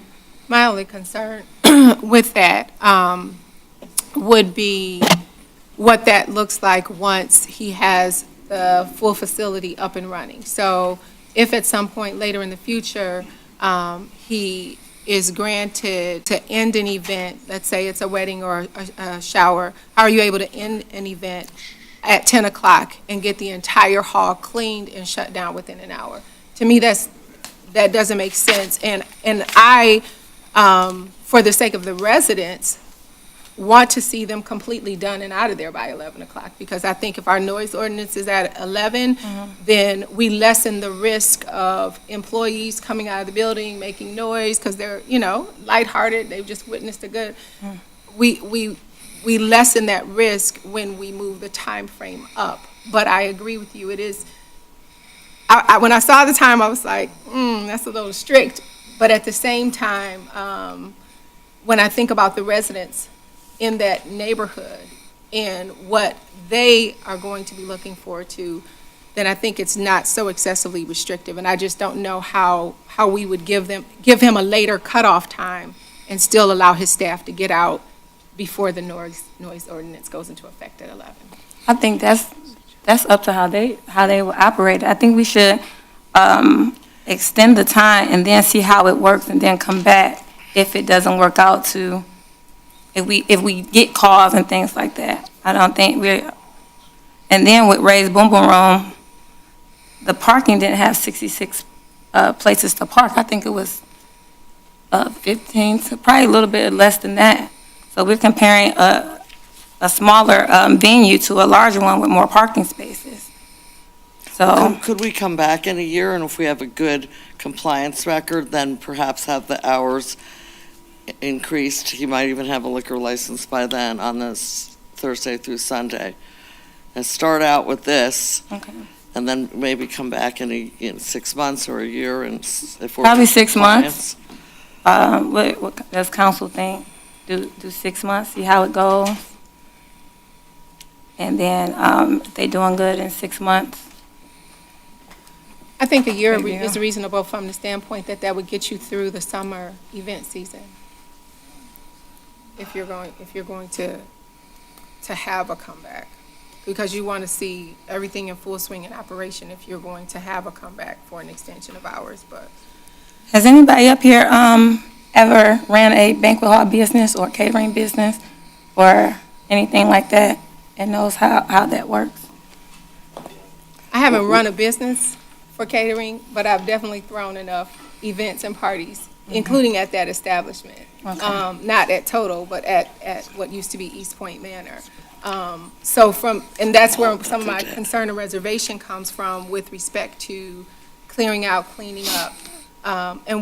Because it is in a residential area, we want to consider not just the owner, but also the residents who live behind that establishment. Now, I asked that question because I've actually owned a cafe, know how things are ran, had events, and I know how to shut it down. And, so I leave it to the experienced people to actually bring those ideas and experiences. So I try not to run people businesses for them, but help them to be successful. And so how do we do that? And giving them event hours that they can make more money. If they're investing all this money in suppression and things like that in the building, we want to make sure they somewhat get their money back. He has a lawyer here. I mean, There's architects here. Architect. Well, I know the other event halls are open later in Eastpointe, so this would be distinguishing this particular event hall. And I know the prior owner of that event hall had late hours. yeah, no, I had Larger events. number of people there without a sprinkle system, had hundreds of people there, and also had different hours than these hours. Well, Ms. Dare, I understand why they put certain things into consideration because of crime and things like that, so I understand why. But since we're not doing it till 2, usually things close at 2, and so we actually lessened that, and I think that was fair due to, both sides. But 9 o'clock, I was just thinking that's a little bit too strict, for a business that's a banquet hall.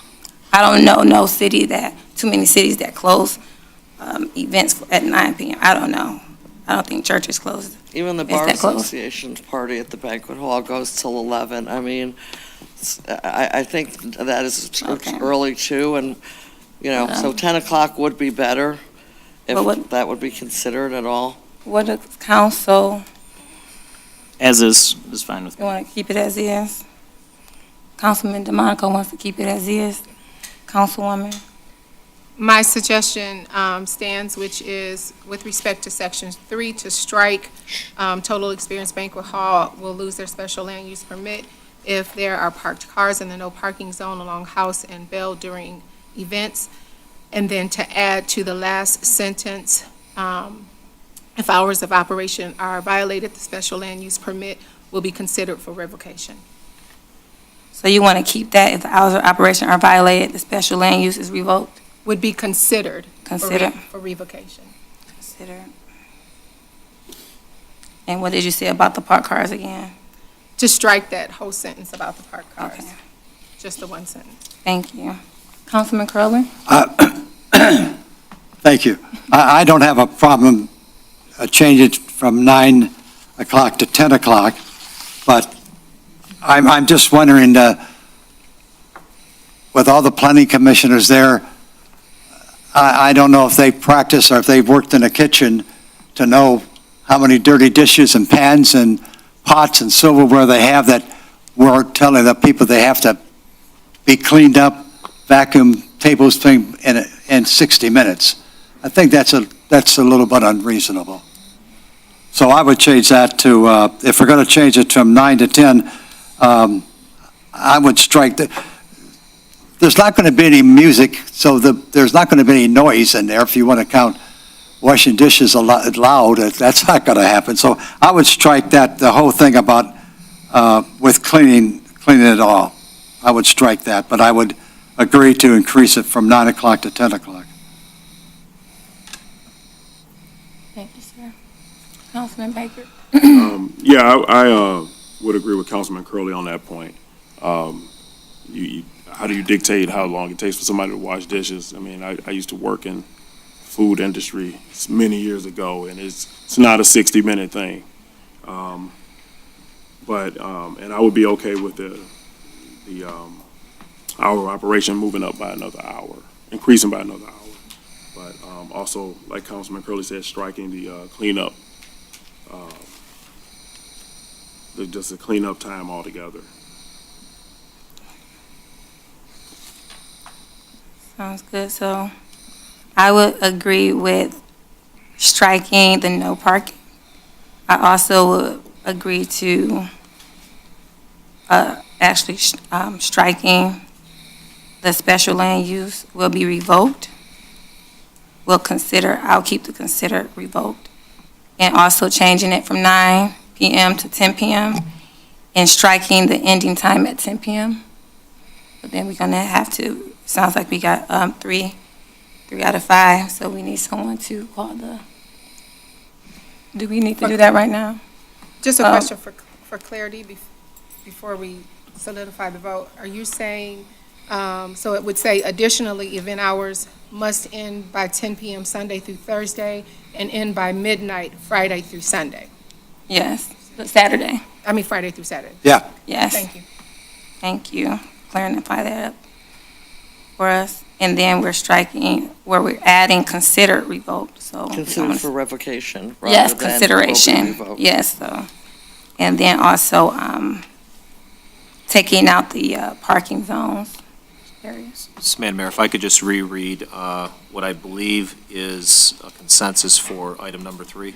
Yes, sir, please. So it would read, with conditions, the use is harmonious with existing character.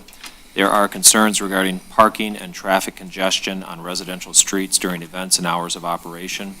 To address these concerns, the applicant will make their best efforts to restrict parking of patrons. Additionally, event hours must end by 10 p.m. Sunday through Thursday and end by midnight Friday through Saturday. If hours of operation are violated, the special land use permit will be considered for revocation. That's good. Council? That Sounds good. Okay. Well, I say no, so is that 4 yes? Everyone else said yes? Is that what we? So that We we just can vote move real on quick? Well, I don't think we're Yeah, doing an official vote on the whole thing, right? We're just. We can do it, we can one by one. Yeah, we can do a vote on this one, then go to the next one. I mean, just a quick, yeah. Okay, sorry. go on. Okay. Well, I think we're going to wait for the end to say which ones we have agreement on, and then just do one motion at the end. So we're gonna go through each one, fix it, then we're gonna go back and then do the motions on it. That's what you're saying? Or, We could do it however council wants to do it. I was gonna say just make a motion on 3 and just keep it moving to 4. Yeah, I was just asking if there were 3 yeses on exactly what Rich Did you have read. it with Mr. Albright? You said yes. Okay. Sorry, I missed. I think Okay. there were 4 yeses. Okay, all right. Okay. That's all I was, okay. Okay. Someone wanna make the motion? I thought we were motioning at the end. We just kind of got the general consensus that we agree with the change, or majority of us agree with the change. Yes. Yeah, I was gonna do each one. So then The do we motion. need to go back and do a motion for 1 through 3? I think that's what he's saying. If we're gonna start doing motions, then we have to do it. All of them? Oh, okay. But that wasn't being changed, that's why I didn't want to. Oh, okay. I see what you're saying.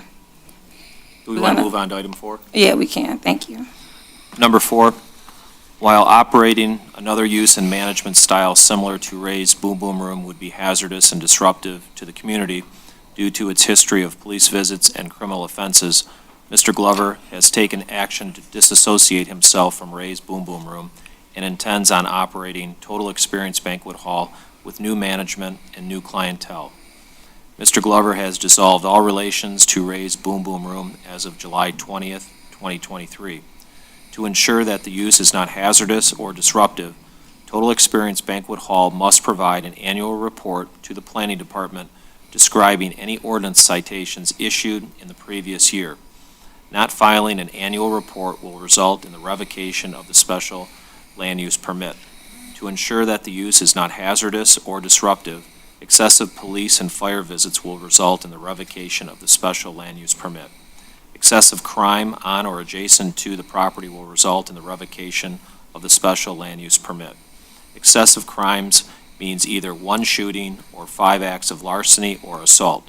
To ensure that the use is not hazardous or disruptive, and to comply with the State of Michigan Liquor Control Code, sections MCL 436.1913 and MCL 436.2027, consumption of liquor, i.e. beer, wine, and spirits on-site without a liquor license is illegal and will result in the revocation of the special land use permit.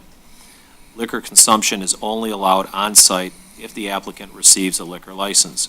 No liquor may be consumed on-site without a liquor license, even if all considerations are free of charge. To ensure that the use is not hazardous or disruptive, the applicant must abide by all requirements in the letter from the fire department.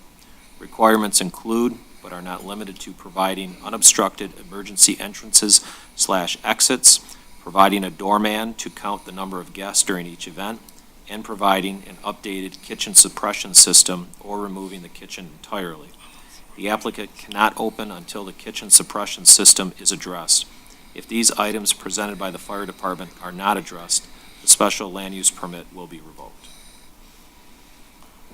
Council, starting with Councilman, we can switch it. All right. Switch it up to Councilman Baker and give you a little break. Councilman Baker. Yeah, for me, I mean, he agreed with the annual report, so if he's okay with doing that as a, and that's how he wants to do his business, I'm okay with that. And I don't know how we would put the language, but, you know, if there's concerns by the fire marshal, then I think he needs to address those concerns, but I would figure he would have to do that anyway. So I believe that those were the only concerns I had. Also, I know that you mentioned that they were doing a charitable event, that they could have liquor on site.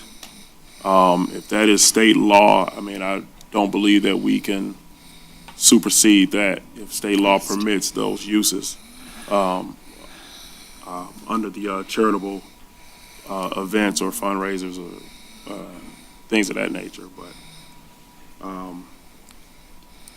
I think those are my only concerns there. So, yeah, I don't want to try to supersede what state law says that he's allowed to do. It is state law. That's it. Good, thank you. Councilman Curley. Thank you, Madam Mayor. Just one question more than anything else. It says that the hall must provide an annual report to the planning department. I guess, I don't know, I asked the city attorney, would that be the proper place for a report such as that to go to? I mean, what would the planning department do with it that the council or a city manager wouldn't do? The planning department would be the enforcement wing of the city for situations like this. Okay, So I believe that the planning department would be the. so that would be, okay, all right. If the council is going to require such a report, the planning department. Yeah. Would be the proper. All right, that's good. Thank you. That's all I have. Councilwoman. You know, I'll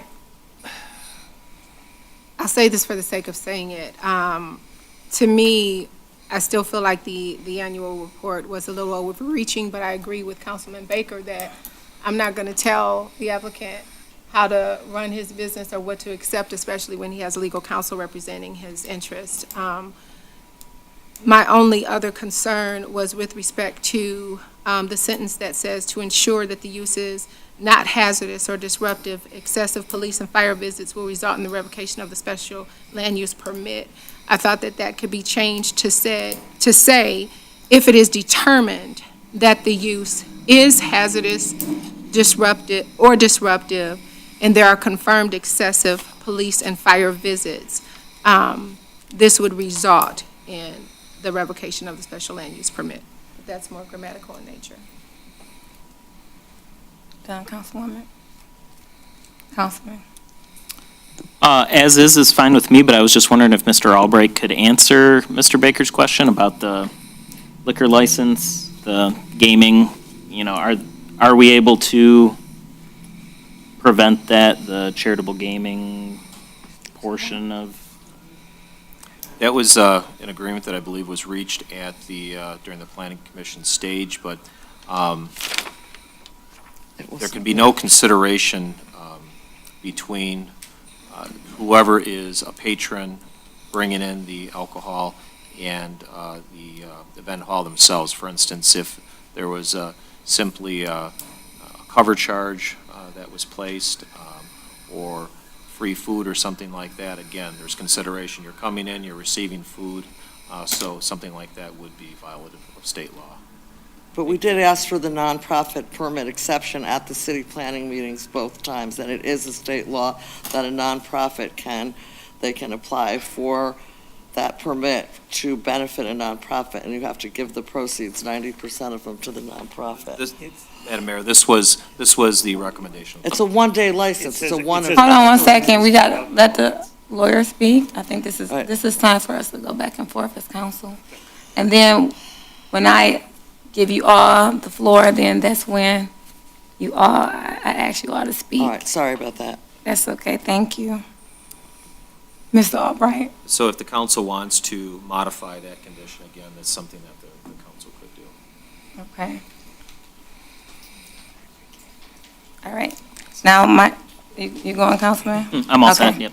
Actually, I was gonna, I want to actually strike the annual report, because I feel that you all probably decided to do the annual report to show good faith, but you really don't want to do it. Well, we don't want to say revocation, hold on, let me get done. Hold on, Ms. Dare. So I'm trying to, so what I'm saying is the annual report is good, but what I'm saying is I don't see too many other businesses doing that. And sometimes people add things to show good faith, and you've shown that.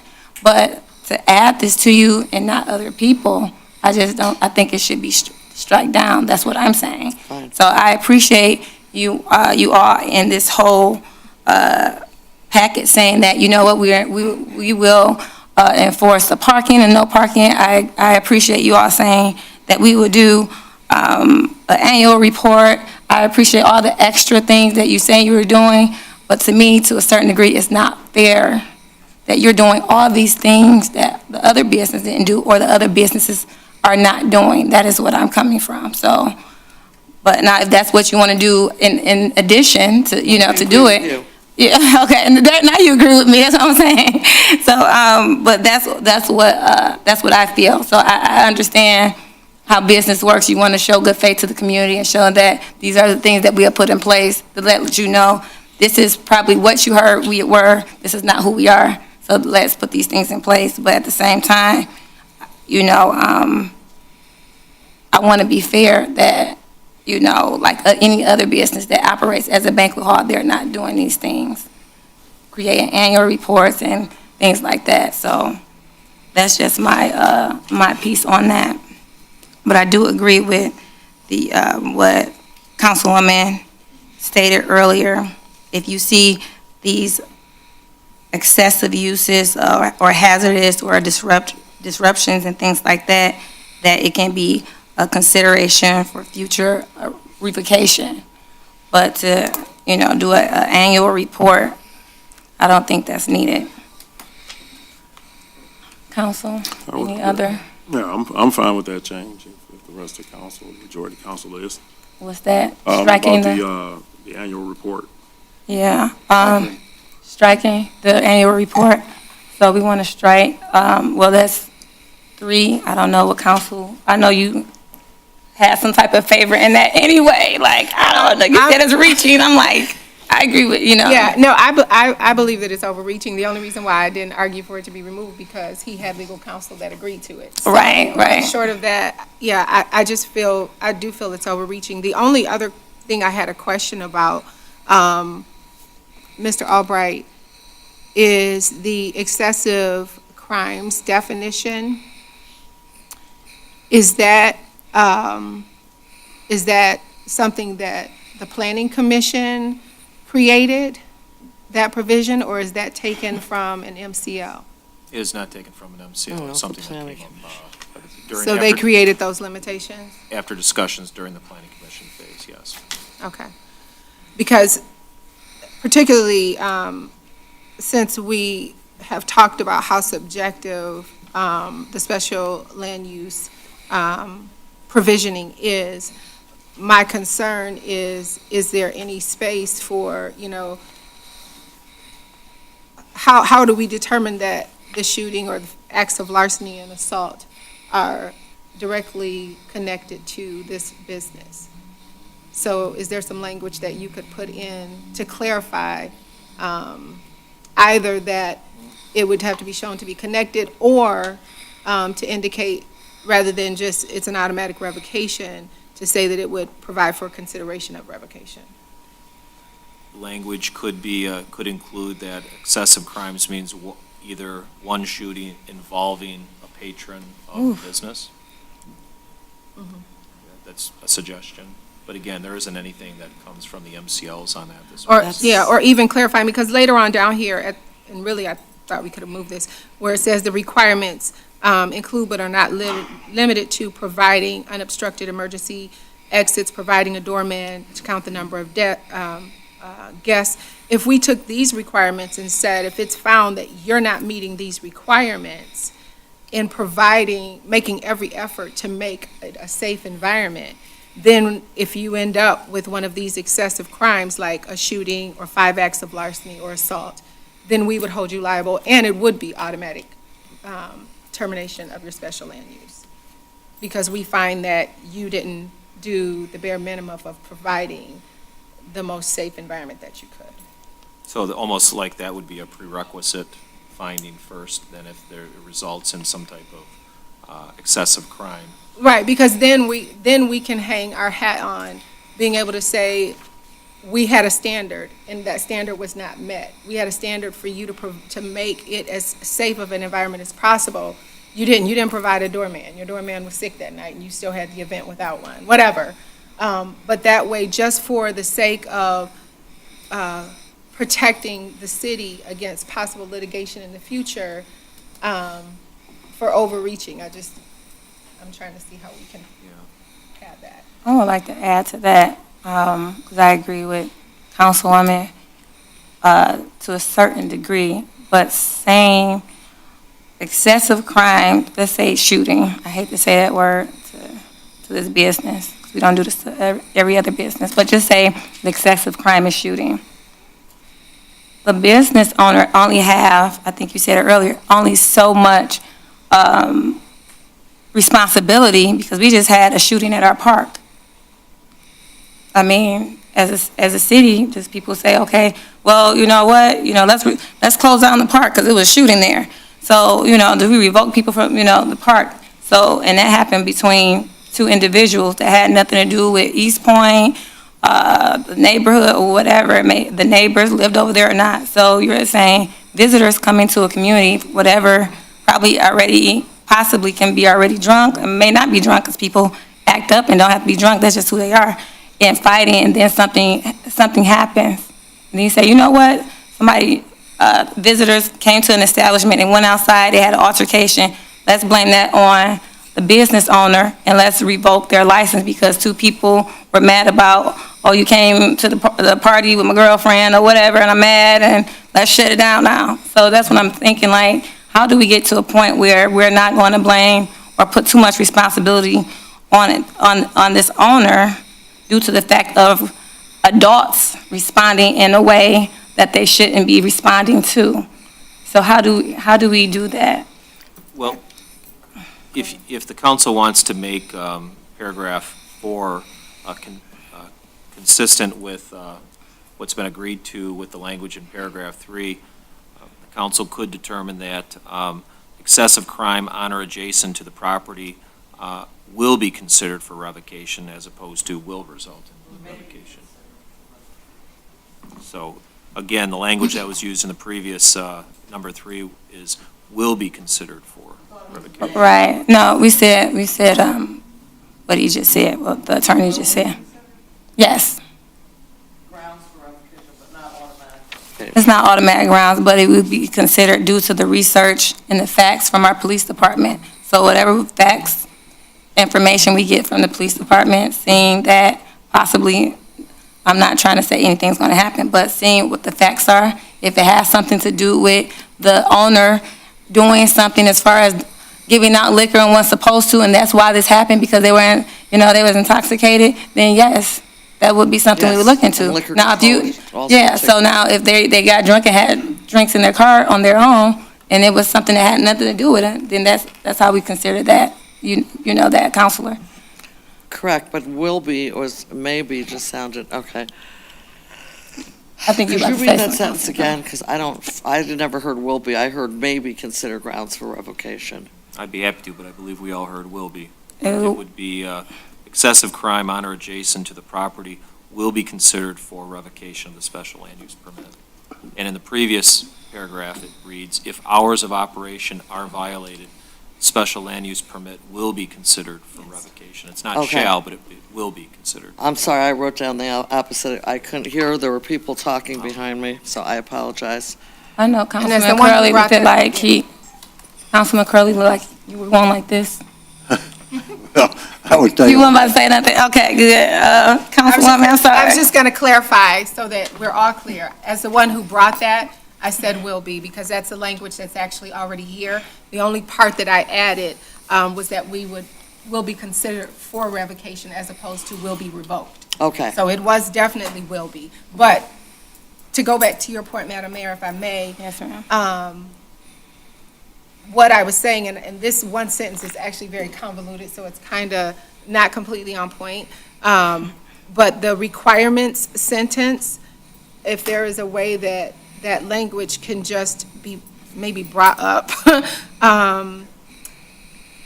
to make that connection was what I was saying. To make the connection in terms of some failure on the part of the owner of the establishment that resulted in,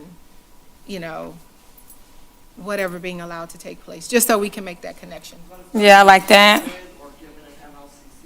That would make them clearly responsible. Let him answer her question, and then I may, I don't know, go to you. We'll see. I don't know. I dare you to say something else. I just your last name is Dare. But, I'm having fun. But, yeah, hold on one second, Counselor. The council could move up the sentence that begins requirements include and ends with the words the kitchen entirely. That sentence could be moved up before the sentence that reads excessive crime on or adjacent. So how it would read then is to ensure that the use is not hazardous or disruptive. Excessive police and fire visits will result in the revocation of the special land use permit. Requirements include but are not limited to providing unobstructed emergency entrance exits, providing a doorman to count the number of guests during each event, and providing an updated kitchen suppression system or removing the kitchen entirely. If the foregoing requirements are not met, excessive crime on or adjacent to the property will be considered for revocation of the special land use permit. good. Good. Thank you. Okay, moving right. You already go to number 5? Or you Madam, all need a break? yeah, Madam Mayor, may I request a 10-minute recess? Can't you do 5 or? Well, 5 is, well, So we can get, depends on how kids fast. started school, Mr. Depends Councilman on- Curley. I gotta get up in the morning. Depends on how fast I can run. Okay. Well, 10 minutes, and if we all get up here before then we'll continue the meeting.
You almost came back to an empty It was dais. something in me that was like, you need a snack.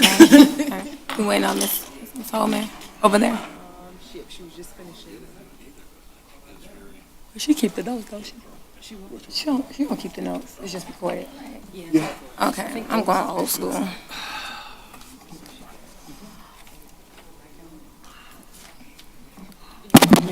All right, are we back on? Yep, we're back on, so. The council meeting is back in session. I'm going to, since we heard from Mrs. Dare and her representation of her client, and also Mara, and also our attorney, I'm going to ask you, you can be seated now as we finish and go through this. Thank you all. Thank you, Ms. Dare. Yep. So you all can be seated as we go through this. Mayor, We're not going to take any more statements. I'm sorry, I didn't mean to cut you Yes, sir. off. I know that she had mentioned that they have no other objections to anything further than what we've discussed. Oh, okay. Yeah. The only, just take that back, that any place where it says will be revoked, if it would say will be considered for revocation, and that would be in paragraph, the last sentence in paragraph 6 and the third line in paragraph 7. Okay. The reason why we're going to go through it, thank you for that insight, is because it might be something as council members, because a lot of the stuff you agree with that we said is too much. So if that was the case, we would just had you do all the stuff and you still like, well, we didn't want to do it in the first place, and you're doing it. So we're going to just discuss it, and then it might be better in your favor if you hear it. So thank you. So we are on number 5, correct, council? Right. Okay, let's go. Thank you, Madam Mayor. I Thank just wanted you. to just bring it to the council's attention too, in case council had not already noticed, but the chairman of the planning commission is present in the council chamber. So, Okay, hi, good evening. Yes, sir. thank you. Thank you. Number 5 reads, if the use or operator does not violate any city ordinances, and if the use does not introduce disruptions to the neighborhood, then the use could be considered as an improvement to the community. Filling in a vacant business and offering a gathering and celebration space are benefits to the community. Conditions listed in item 3 address this standard of approval. Additionally, as part of the site plan review, the applicant must repair and resurface the parking lot per the recommendations by the city engineer. Resurfacing the parking lot is an improvement to the community. Councilman, All good. Councilwoman. I would just say to add conditions listed in item 3 and 4, because 4 actually has more meat than 3. Now with the, I'm sorry, I'm last. Councilman Curley, I'm good with that. I'm good with 5. Councilman Baker. Yes, I would agree with Councilwoman. The only thing with 5 is with the recommendations by the city engineer, was it a recommendation for him to resurface it? It was part of the condition. I thought she said that was done. It was already done?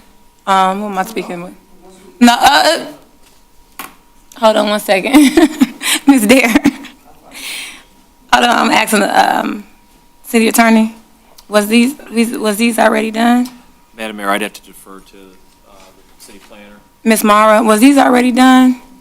Or was this a recommendation by, it says the applicant must repair and resurface the parking lot per the recommendation of the city engineer. So they did recommend that, the city engineer? Or is this something that the planning commission said, we want to get this fixed, so this is part of what we want you to do? The city engineer said that there's significant improvements that need to be made to the parking lot, but he didn't specify what types of improvements need to be made, because in order to do so, to specify what types of improvements need to be made, he would need to engage in a study and assess what the width of the concrete is. So that's why we said the recommendations of the applicant's engineer. Oh, the applicant's engineer. I think the applicant's engineer was in here. But it doesn't say that. The city. That's not what this says. That's not what this says in here. Okay, we gonna. Per the recommendation of the city engineer to resurface the parking lot, they have to improve the parking lot. But the city engineer can't provide any specific recommendations to do so because he can't engage in a study. So the study for improvements would have to be brought by the applicant, or the applicant would just repair the parking lot so they deem fit, as they deem fit. Okay. Thank you. Madam Mayor, if I may, so why is this provision in here? Because we're at provision 5, and the second to last sentence says, additionally, as a part of the site plan review, the applicant must repair and resurface the parking lot per the recommendations by the city engineer. Resurfacing the parking lot is an improvement to the community. I'm in favor of the resurfacing. I was under the impression that it had been done, but now there's a question of whether or not it's even required. And so I'm trying to understand. Thank you for helping with that. Madam Mayor? Yes. Thank you. As a city planner or a planner, I am dutied to write a list of conditions that will address the standard of approval improvement to the community. And these conditions that we've heard today all are a result of the issues that we hear about this project site. So one issue is the current condition of the parking lot. And we've heard that from concerned members of the public, from city administration, including the city engineer. That is why this condition is here today.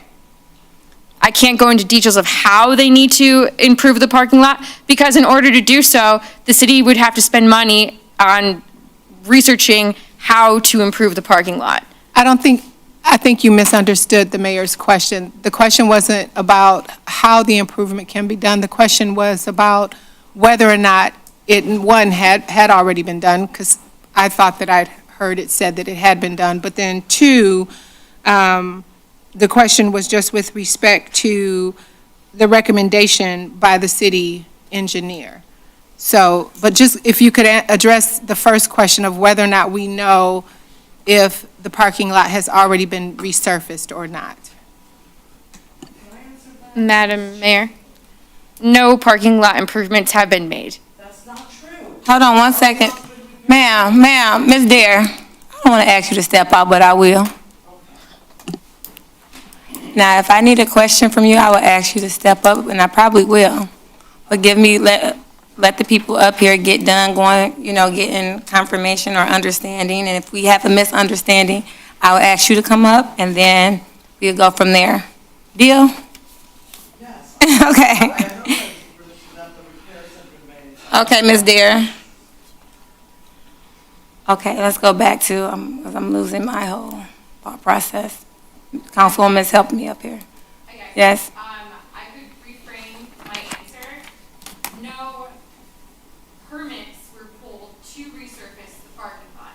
And Okay. permits are required to resurface parking lots. Okay. So my suggestion would be to leave number 5 as number 5 is, that as a part of the site plan review, the applicant must repair and resurface the parking lot per the recommendations of the city engineer, and then add to that and pull all applicable permits. Now, with this, you said that, that it looked as if, Ms. Mara, you said it looked as if, and it was recommended by the city engineer that it need to be resurfaced by looking at it and knowing that it might need to be in a better quality or better, condition? Is that what you were saying, that the city engineer implied? Yes, the parking lot does need significant improvements. When was the last time that the city engineer, before this person held ownership, was looked into that now it requires resurfacing, but before that, was that given to the last owner and said, you know what, you need to fix this up? Because I know of the prior business in the city of Eastpointe that I gained some information that city administration asked them to do something and ticket them, but the business prior there, that was there over 50 years, no one asked them for certain inspections. So I just want to make sure that when we have new businesses coming and taking over another business, that we are treating them the same as the last. So when was the last resurfacing and inspection done for this business in their parking lot before they owned it? Do you know that? Thank you. So I don't know the previous code violations or history of comments on parking resurfacing for 24611 Gratiot, but what I do know is that when a city receives a special land use application and a site plan application, they are required to follow zoning ordinance requirements. Okay. So previously, the owner was occupying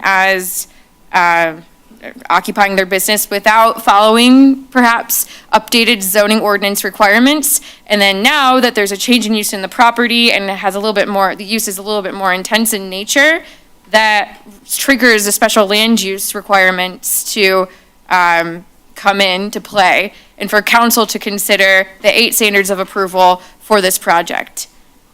What makes it intense in nature? What makes The it change intense? in ownership. Madam Mayor, if you want, Yes, ma'am. I outlined all this information in the review letter, and I can present it to the council. I'm looking at it. If you I'm- I'm looking at it now. It was just how it was written. It seemed as if they didn't do something that was an idea that would better just say if someone was getting a business here, doing everything they were supposed to do, and then say, well, if you don't plant 2 trees, we're revoking your license. It's like, huh? Just because they ain't plant 2 trees. And that's what I thought I was looking at right here, is, okay, we were recommended by the city engineer, but it doesn't say like required, or this was something that the city engineer looked into and have documentation that is a big problem that needs to get fixed immediately. That's what I was looking at. But, Madam Mayor. yes, ma'am. Thank you. So all requirements, like for example, planting 2 trees, well, the applicant is required to plant a certain amount of trees per the Okay. zoning ordinance requirements on their site plan approval. And that was discussed at planning commission level. But now we're at city council and we talk about the improvements to the community standard, the 8 standards of the special land use. And one way to make an improvement to the community is by resurfacing the parking lot because it is in need of repair. So that's just one condition that we saw that would help improve the community. Yeah, now I was looking at it as I know we have to do the planting of 2 trees and things like that, but for one to recommend and then require, I was looking at those 2. Because anybody can recommend certain things, but it's not a requirement. So that's what I was looking at. So it's required that they have to plant 2 trees. It's required that X, Y, and Z, that's in the ordinance. But if it's recommended and they don't have to do it, anybody can recommend something, but it's not something they have to do. But in here, it's a requirement, correct? As well. It's recommended by city engineering, but it's required that they have to do it in order for them to do business. Can they still do business with the parking lot as is, or?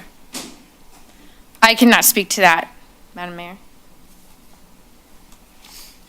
Council, if you understand this a little bit better than me, explain it. Madam Mayor, if I may. Yeah.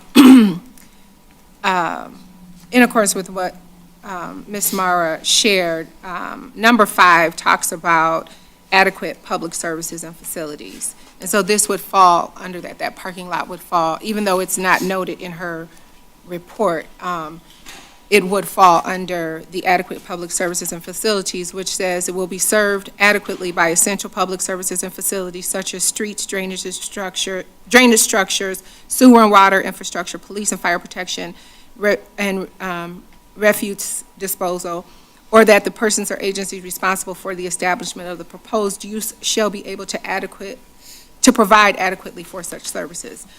That being said, our city engineer, AEW, also provided a report, and in there, on number 12, it says the existing parking blocks are at the end of the parking spaces. This does not prevent vehicles from hitting the screening wall.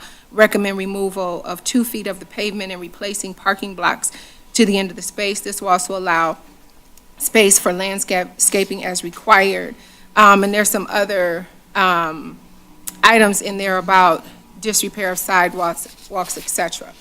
To the point, though, that we were making, because neither of these reports say what is in our information packet that was provided to council in terms of language for provision number 5. So, to that end, going back to provision number 5, what provision number 5 does say is that as a part of the site plan review, the applicant must repair and resurface the parking lot per the recommendations of the city engineer.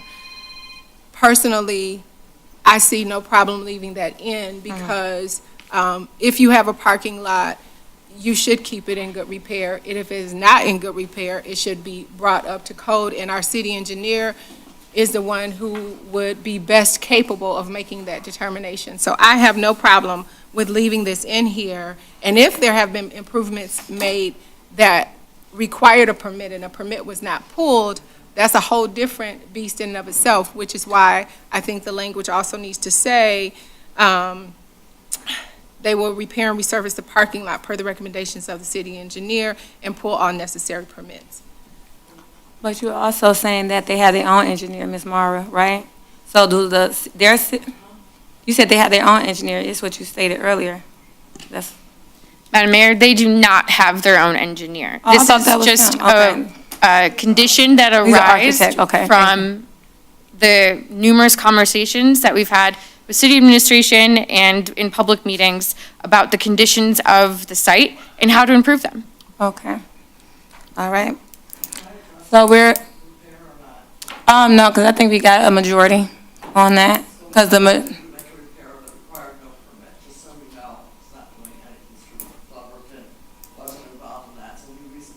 okay, thank you, Ms. Dare. Madam Mayor, would you like me to read what I believe is the consensus for revised number 5? Yes, please, thank you. Okay, thank you. If the use or operation does not violate city ordinances, and if the use does not introduce disruptions to the neighborhood, then the use could be considered as an improvement to the community. Filling in a vacant business and offering a gathering and celebration space are benefits to the community. Conditions listed in items 3 and 4 address this standard of approval. Additionally, as part of the site plan review, the applicant must repair and resurface the parking lot per the recommendations by the city engineer and pull all necessary permits. Resurfacing the parking lot is an improvement to the community. Sounds good. Thank you, Councilwoman. And thank you, Ms. Mara, for clarification on that. Item 6. Thank you. Thank you. Number 6 reads as follows. The use has adequate public services and facilities if total experience banquet hall limits their guest and employee capacity to 99 persons maximum. Per International Fire Code 903.2.1.2 standards, the proposed use must have an automatic sprinkler system for occupancy loads of over 99 people. If a fire suppression system is installed, then the applicant must notify the fire department, who will reassess the building and safety conditions. If the applicant goes over 99 people in occupancy without installing a proper fire suppression system, the special land use will be revoked. It should be noted that the applicant held an illegal party Saturday, July 1st, 2023. Hosting events without a permit is not only a safety hazard, but also shows a disregard of city ordinances. It is questionable if the applicant will abide by city policies moving forward. For this reason, we established the conditions featured in items 2, 3, and 5, which call for the revocation of the special land use and business license if Total Experience Banquet Hall violates any conditions. Councilman DeMonico, thank you. Ms. Albright. Sounds good as is. Councilwoman. My only addition is items 2, 3, 4, and 5. Councilman Curley. 2, 3, 4, and 5 is fine. Councilman Baker. Mayor Pro Tem. I agree. Okay, you all know I always got something to add. That's just Mayor Owens. So with the banquet hall limits their guest and employee capacity to 99 persons maximum. But I thought they hold 250 people. I thought they hold more than that. Ms. Mara, do you know that answer? I think it holds more than that. I had a couple events there at the last owner, and I thought it held 250 people on each. I'm not sure. Ms. Mara, what? You already got it at? If I may, I believe that goes to the fire chief's recommendation. And because they don't have appropriate fire suppression systems in place, I believe that cap is based on that. But when they get it, they can get the 250. I thought that's what it said, though. I think they said, yeah, I think it said if there is over 99 people, if they have those in place, they can have over 99. Is that right, It what I says read? if a fire suppression system is installed, then the applicant must notify the fire department, who will reassess the building and safety conditions. If the applicant goes over 99 people in occupancy without installing a proper fire suppression system, the special land use would be revoked. I'm sorry, thank you.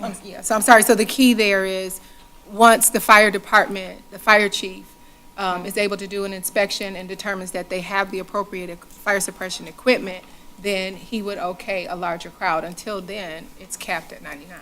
Oh, yeah, I guess I was trying to see where they get the 99 from, but he's a fire person, so he probably knows better than I.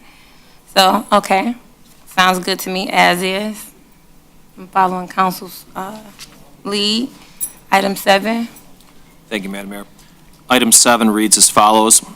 The use could be excessive or provide additional cost to public services such as police and fire runs. However, the conditions listed in item 3 address these concerns by revoking the special land use if the use has excessive police and fire visits and crime. Additionally, the use could be considered not excessive to public services if it has the proper licensing. The applicant must seek a license to operate billiards in the city before opening. If they do not receive a billiards license, their special land use will be revoked. Councilman DeMonico, Finances. Councilwoman. Just two changes. One, however, the conditions listed in item 3 and 4, because 4 is the one that has the meat. And then the last thing is, my understanding from watching the last planning meeting was that the billiard tables had been removed. So I would suggest that we strike the last sentence and instead say the applicant must seek all necessary licenses for its operations prior to engaging in those operations. Otherwise, the special land use permit will be considered for revocation. Councilman Curley. That's good. That's fine. Mayor, What she added, yes. She added, okay.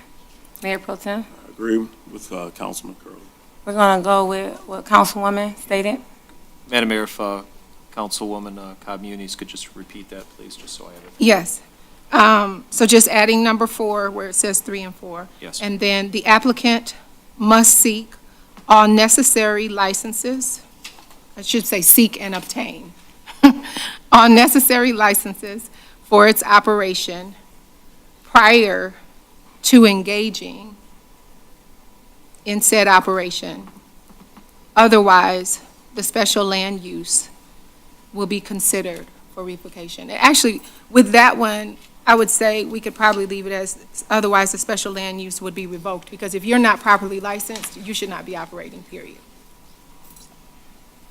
So will be revoked, is they're not considered.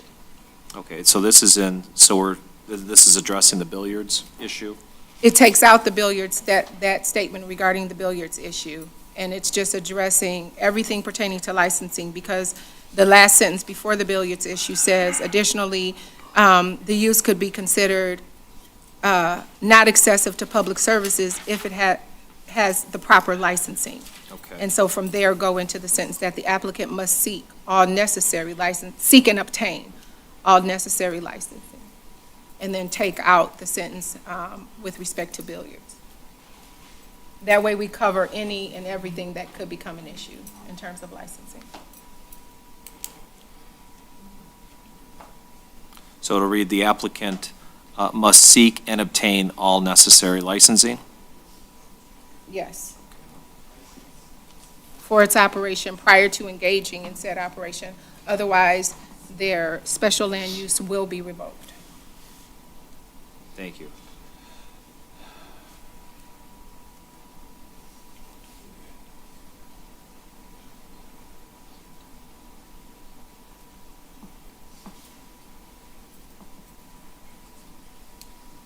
Okay, thank you.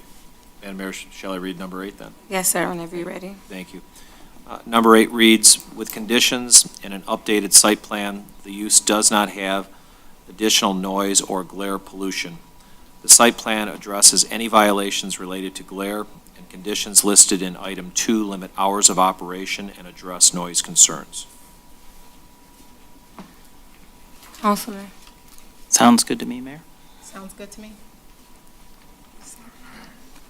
Councilman Curley? No changes. Good. Yeah. Condition to updated site plan, the use does not. Okay, even though we changed the time. Okay, sounds good. Okay. 9. And finally, number 9 reads as follows.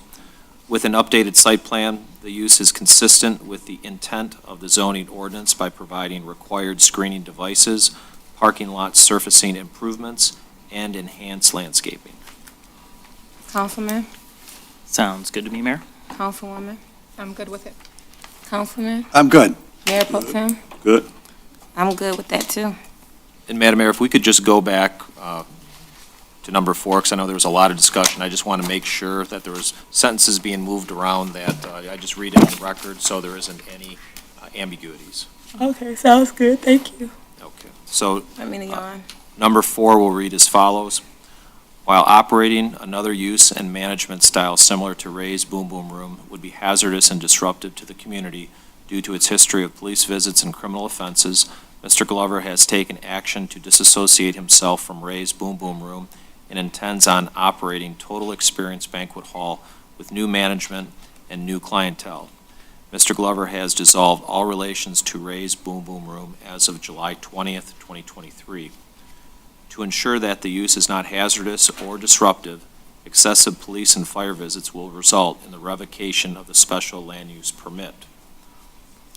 The applicant must abide by requirements that include but are not limited to providing unobstructed emergency entrances/exits. Excuse me, I'm sorry. Go back to, you said the excessive crime or adjacent property will result in the revocation. I thought we was going to consider where that was going down. Remember, we were going to consider the revocation due to excessive crime and et cetera will result in the consideration of revocation, depending upon the police report and the people that it concerns. Did we want to include that language will be considered at that I point? thought that was what we had agreed to. Excessive crime on or adjacent to the property will result in the consideration of the revocation of the special land use permit. If you can go back to that sentence that starts at, to ensure that the use is not hazardous or disruptive. To ensure that the use is not hazardous or disruptive, excessive police and fire visits will result in the revocation of the special land use permit. And then what we're going to do then is move up. To ensure that the use is not hazardous or disruptive, the applicant must abide by requirements that include but are not limited to providing unobstructed emergency entrances/exits, providing a doorman to count the number of guests during each event, and providing an updated kitchen suppression system or removing the kitchen entirely. If the foregoing requirements are not met,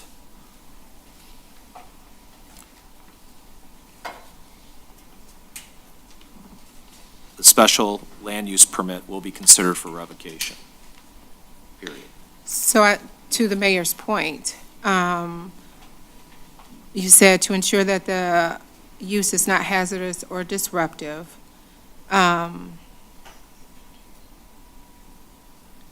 excessive police and fire visits will result in consideration of revocation of the special land use permit. Okay.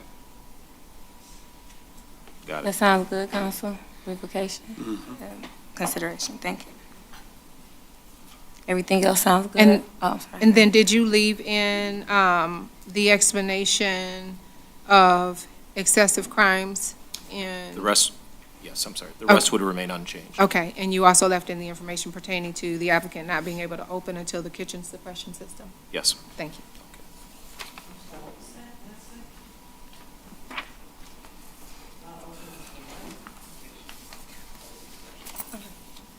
Ma'am, I'm gonna ask you to refrain from speaking out loud. Okay. You can raise your hand or something, and if I, point to you and you need to say something, we really don't do that, because we have to have order. If you're hollering out, that's gonna allow everybody else to do it. So that's not how we run our council meetings here. So Yes, sir. I think we do have language for proposed motion. Okay. The record this evening that has been recorded will reflect that. The motion will also be, with the conditions and the findings of fact, will also be obviously reduced to a written motion with these findings and considerations, which will be contained in the meeting minutes. Okay. So you're about to do a motion on this one, on 4, correct? And then we're going to 5, or we doing all of them? Because I think you just said that. Yeah, the whole number 4, all of it. Motion on the whole. Madam based Mayor, upon his reading into the record. if I may, I do know that the Planning Commission Chair is Yeah, I see him right there. if you would welcome his input on the project. Thank you. Well, we want to get through this. We want to get through this. I see you, and I thank you for all the work you've done, but we want to just try to get through some of these, the wording and definitions and things like that. And we'll allow you, if you like to speak. We're right in the middle of it. Thank you. So, we're going to actually go ahead and vote on 4, correct? Or we're going to do all of them and then vote on them? I thought we was doing 4. It would be one motion. I believe that there's Okay. we've already have consensus Okay. on each of the 1 through 9. Okay. Sounds good. And that motion would reflect what's been stated on the record. Okay. So since we did all that, did you want to give us a few minutes of your time? You don't I'm not going mind? to take a lot of your time. I apologize for my attire, but when I get a random text message from a resident while I'm getting onto a treadmill, I was forced to leave the gym and come here. So, the past is horrible. I hate the fact that the city allowed for a banquet facility that essentially was a fire hazard to exist for all those years. That is the past. The zoning ordinances have changed. We had to be a little bit more precise in handling public safety. And I appreciate Councilwoman Cobb Muniz to watching the long meeting. This was a horrible thing to decide. And I can't tell you how much grief I've taken from some people that I know that live on that street for my yes vote. I will say that Ms. Daher and Mr. Glover pretty much agreed to everything, almost. It seemed like if you reviewed the meeting, it's like, sure, we'll do what you want, we'll do what it needs to be done. We actually had a long, exhaustive conversation about trees and the owner's price that the city charges on trees, and we were trying to show flexibility there. We need to be responsive to the people that voice concerns during the public meeting, both pro and con. I have been past, the parking lot is patched, it is not resurfaced, and I believe the conversation was it was going to be patched and glazed, whatever that means. I don't ever remember, I wanted resurfacing because it looks horrible right now. But it is patched, so put that on the record that it is patched. And if that includes glazing, then it's done. Pardon my ums, that's never a good thing when you are speaking publicly, but I'm a little frustrated by this whole thing. Okay, well, we have a couple other items we got to go That's to, fine. so that's, I just yeah. simply want to state that we did a lot of due diligence on this, and you got a yes vote out of us. We weren't handcuffing people. We did what we could do for everybody. That is it. Thank you for your work as well, and thank you for missing your treadmill duties. I did mine before I got here, see? But, yeah, so we're on, again, thank you to the Planning Commission. I think we see another Planning Commission member out there, so thank you for the work towards making this business accountable for the things that they should be doing for our community. Item 5, please. No, we got to do the vote, right? We need a motion. Can we do the motion, please? Madam Mayor, I would like to make a motion to approve the Planning Commission's recommendation of approval of the special land use with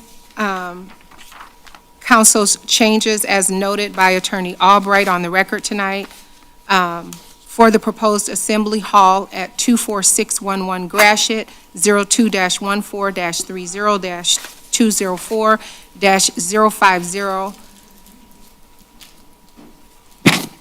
Second. Motion and support, please call the roll. Councilmember Cobb Muniz? Yes. Councilmember Baker? Yes. Councilmember Curley. Yes. Councilmember DeMonico? No. Mayor Owens? Yes. Item B, approval of planning, We did that one, C. I'm sorry. You're doing C, right? Yeah, that's what I was on. Thank you, Ms. Dare, and for your assistance. Okay. Yes. Item C, approval of Planning Commission's recommendation to approve the special land use for 18030 East 10 Mile, Eastpointe Auto Repair and Muffler 2. Council. Madam Mayor, I would move to approve the Planning Commission's approval of recommendation special land use for an automobile sales facility at 18030 East 10 Mile Road, 14-29-202-021, based on the following findings of fact and with the following conditions. The applicant must meet the requirements and recommendation listed in the planner's review letter dated July 27th, 2023, and the requirements listed in the city engineer's review letter dated July 14th, 2023.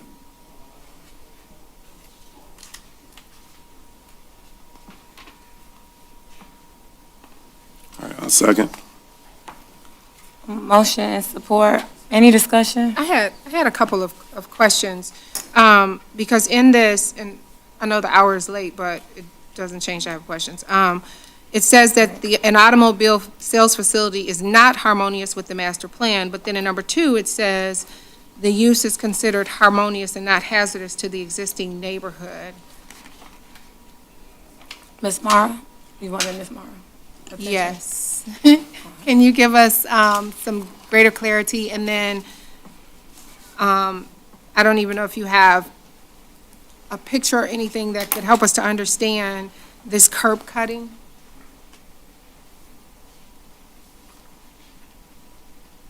Okay, hi, thank you. And we have the applicant here today. Thank you for coming in. Appreciate your collaboration. So, your first question, harmonious with the master plan. Let's look. When we look at if a project is harmonious with the master plan, we look at what the master plan future land use map designates as the area. So the future land use map designates this area as a local commercial neighborhood mixed-use district. We have some of its intent statement languages from the master plan itself that say that the project should be context sensitive, have live-work units, residential units, offer smaller scale commercial uses, etc. And then standard 2 is if we want to consider if the project is harmonious with the existing character. And we say that it is harmonious with existing character with the site improvements that will go along, that the applicant is proposing to do today, which is minimizing a curb cut or reducing a curb cut, minimizing a curb cut, both of them, and performing landscape requirements and screening requirements. So all of these curb cut reductions and landscaping improvements all contribute to creating a more walkable community, which is harmonious to the community and could be, as we said in condition 1 of the motion, it could lead to a harmonious, follow through with the harmony to the master plan.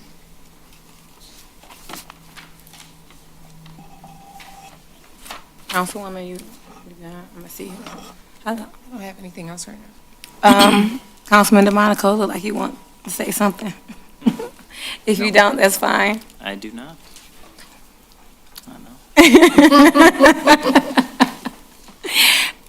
So my ideas on this. Welcome to Eastpointe City Council meeting. Now my comment about this is we have enough gas stations. We just had someone not too long ago want to open up a gas station, and we have too many gas stations. Then we have people that say we have too many repair shops, and then we have too many car lots, and then you're bringing a car lot. So that's my concern of having a city filled with things that it's too much. Is it a need for that? That's where I'm coming from. It's nice that you're going to do landscaping and plant trees and all that stuff, but is it a need when we have car lots and gas stations and other excessive things in this small community? And does it benefit the residents as a whole to have another car lot? So you may, if you want to. Good evening, everybody. Yeah, it's gonna help everybody because I have a mechanic shop and all my customers is my neighborhood. They go and buy cars, which is within a week they come back to me, already spent the money on them. With me being experienced in cars and all that, I'm gonna buy the right cars for the customer. Everything is gonna be online. It's nothing gonna be displayed in the place, so everything is gonna be online, which is I'm gonna bring a better cars, cheaper car. So it's gonna help the neighborhood a lot because they're not gonna buy a car that they have to spend money on the next day. That's my goal. Okay, I guess my concern is when we bring businesses in the community, where any business in the community, and it's an excessive, it's too many, is that really a need there?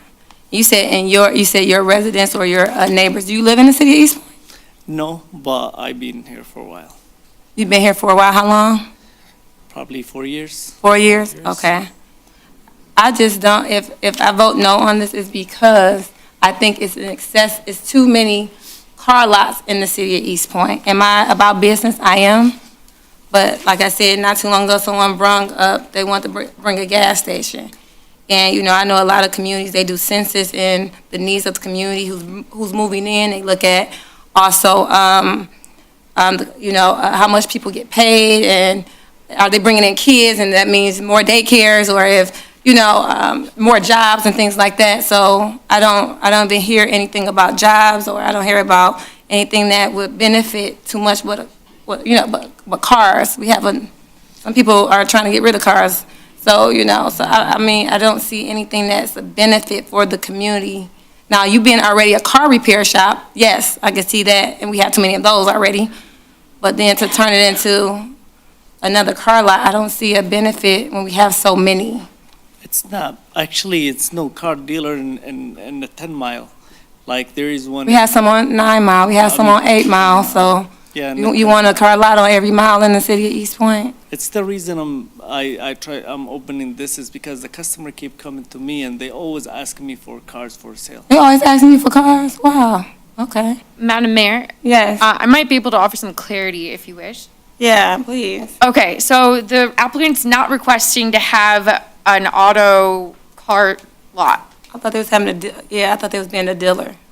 No, so wrong. Okay. Yeah, they are an existing auto repair facility, and they liked the opportunity to sell cars, but they will sell cars online. That's what I'm hearing, and no cars for sale or for lease will be on display for the public. So they'll maintain their screened operations in the back where they repair cars.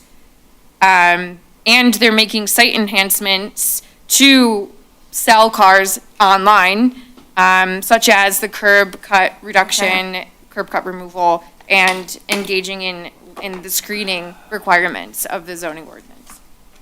So why did they have to change their, how they do business if they selling it online anyway? Madam Mayor?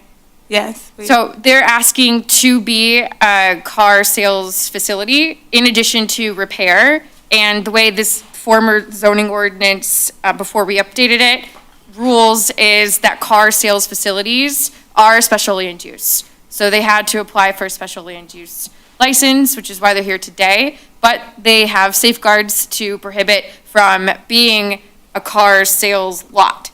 They will operate more so in office nature and continue their auto repairs, but all of that is screened from public view. That's different. So they have to get a special land use to sell cars that's not on a lot, but on the internet. Is that correct? Madam Mayor? Yes, ma'am. So we can look at the review letter. That's just something new to me, because they're adding an addition to their business, but they don't need to. The applicant seeks to sell cars. Right. And in order to do so, they require a special land use permit. They say that their operations will be online only, but if they use their rear lot to sell cars, everything will already be screened publicly.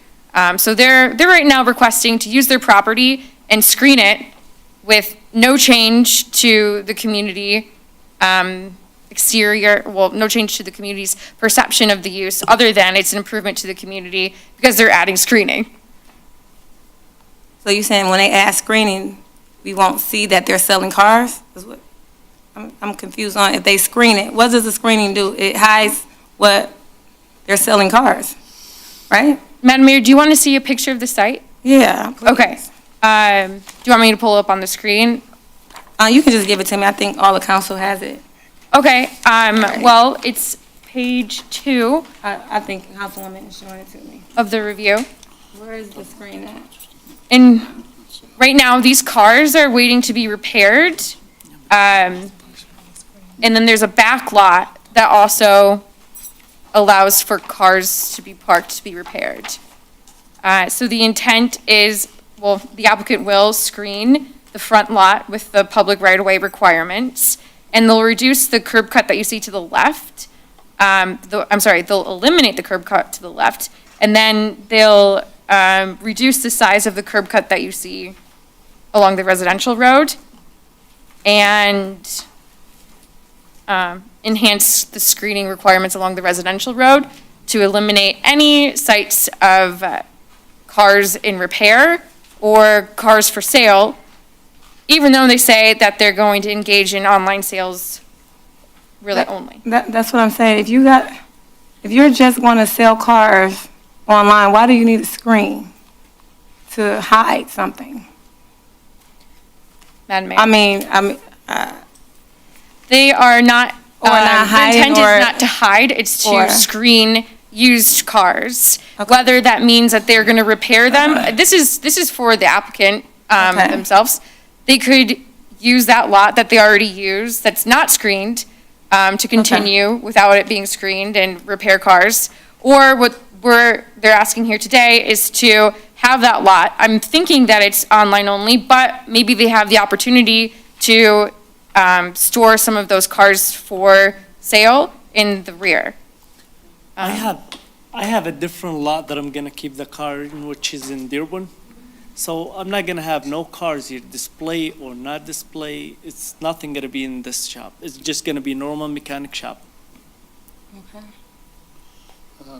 My client is, I'm an engineer. I prepare the site plan for this. My client is planning to, like, when he's licensed, dealer, he can buy a car from any auction. If it is damaged or it is need repair, he will repair it in his shop. but no display. Somebody will buy, he will buy it for somebody, and then he will repair it, and the guy will take it. So there will be no display there, nothing except online, a dealer. That's the license should be. Okay. I think we have, thank you. I think we have motion and support. Any more discussion, council, on this? Seeing none, call the roll, please. Councilmember Curley, Yes. Councilmember Baker, Yes. Councilmember Cobb Muniz, Yes. Councilmember DeMonico, Yes. Mayor Owens. Yes. Next item, D, approval to purchase additional data storage.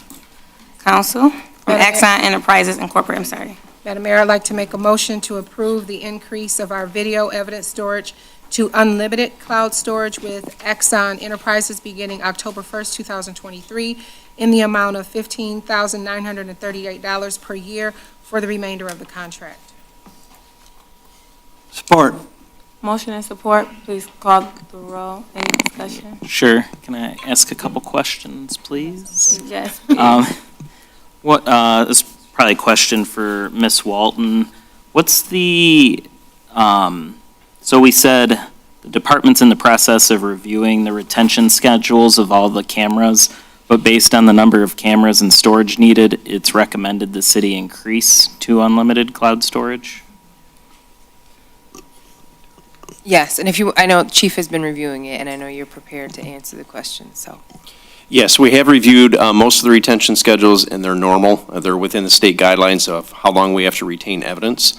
And it's basically, this has happened across the board with Axon and with WatchGuard and a couple of the other companies. They're quickly running out of data storage space because we have a lot of evidence. We have a lot of video. And since we added body cams on top of the in-car cams, and they're both through Axon, they're using the same data storage platform. So we've come to the end, actually like 7 or 8 months ago, we came to the end of our useful storage. Axon has been granting us additional storage so that we don't lose the evidence until we could determine if we were able to move to the unlimited plan.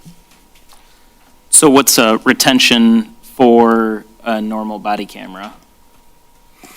How many days? It depends. If it's just a normal incident, like say a normal traffic stop that doesn't have anything associated with it, like an arrest or a misdemeanor violation, it would be gone within 30 days. But if there's an arrest, then it can be as long as 1 year, 2 years. Stuff like responding to an investigation of a homicide is lifetime. It can never be removed. And there's just a whole gamut in between of how long things have to be retained. And can't we download them and not keep them in the cloud or move them somewhere else? I guess when we did the body cameras, I was under the impression the point of the cloud storage was just basically the ongoing body cameras. If we need generally like 30 days worth, if 30 days go by and that couple hours, nothing happened and it's not related to any, police report or anything, we don't need to keep that around. But once we need something, I guess I wasn't under the impression we needed to put that up there. So, because I guess I thought we could calculate how much we needed. We talked about needing I did like some math here, basically 2 terabytes per officer. We exceeded 8 months ago. Well, and I guess that doesn't really make sense. If we were supposed to keep things for 90 days anyway, shouldn't 3 months in we have hit these storage limits? I guess I'm just not understanding how we have 2 terabytes per officer and we're exceeding that. Well, there's more than just body cam, though. So you have to consider that there's body cam, there's in-car cam, which is completely separate, and then there's evidence. So an officer goes to the scene of a crime, and they take pictures with their body camera, or they take video of the scene with their body camera. That all gets uploaded to evidence.com, which is the storage base for this data. Now, you are correct. After 30 days or 90 days or whatever the limit is for the retention schedule, that data does get deleted. It does get removed. The problem is we have so much data going in And we have so much that's still in the retention schedule that we have to increase our data storage or we're going to lose vital information. Does that make more sense? I guess, well, I look back at the bid though, like the in-car cameras, we didn't mention anything about, really, it looked like about paying for, I guess I don't even know how that retention schedule is working, looking back at the bid. We were paying 48 cents a gigabyte for the officers, and I thought we talked about this, because I guess I'm just concerned, I guess in the end, is we're going from paying $30,000 a year to $45,000 a year now. Like, this is a huge 50% increase. And I'm just confused as to how, because, yeah, it was January 2021, so we're almost, coming up on 3 years in, and now Axon's telling us that we're past our limits. What happened, well, and I guess why are we hearing about this 7 or 8 months later after we exceeded our limit? I don't know. I guess those are all I mean, we're increasing this by 50% just because, it seems like to me we either can slightly modify our retention schedules or move, because we don't, if we do have evidence, we don't just leave it just in the cloud with Axon, right? I'd hope we have, our own copy. If it's a murder investigation especially, we're just counting on Axon for it to not just disappear from Axon's servers. In a murder investigation, we don't have a backup, or, I know Axon will do their own backup, but, to me, I feel like we should have our own copy of it also. There is redundancy, and we do have emails where we can email a file, but it is still within that data storage platform of Axon, or evidence.com in this case. And they do have triple redundancy on their servers, but we are at their mercy, so to speak. It is our evidence. They're the storage facility. It would be the same if we had our own video cameras here in-house and we use servers, like our computer servers here. Mm-hmm. We have redundant servers, but if a server goes down, we lose data, potentially, unless we have that redundancy. So we're paying for that service through evidence.com versus having our own IT, having our own servers, having our own platform, and having our own data transmission service. And to speak quickly about your one question about retention schedules, we don't have the ability to tweak retention schedules. The state mandates how long we have to retain evidence. So we have to go by their retentions, and we have everything tweaked to the maximum of how long do we have to have this and how soon can we get rid of it, and we get rid of it as soon as we can.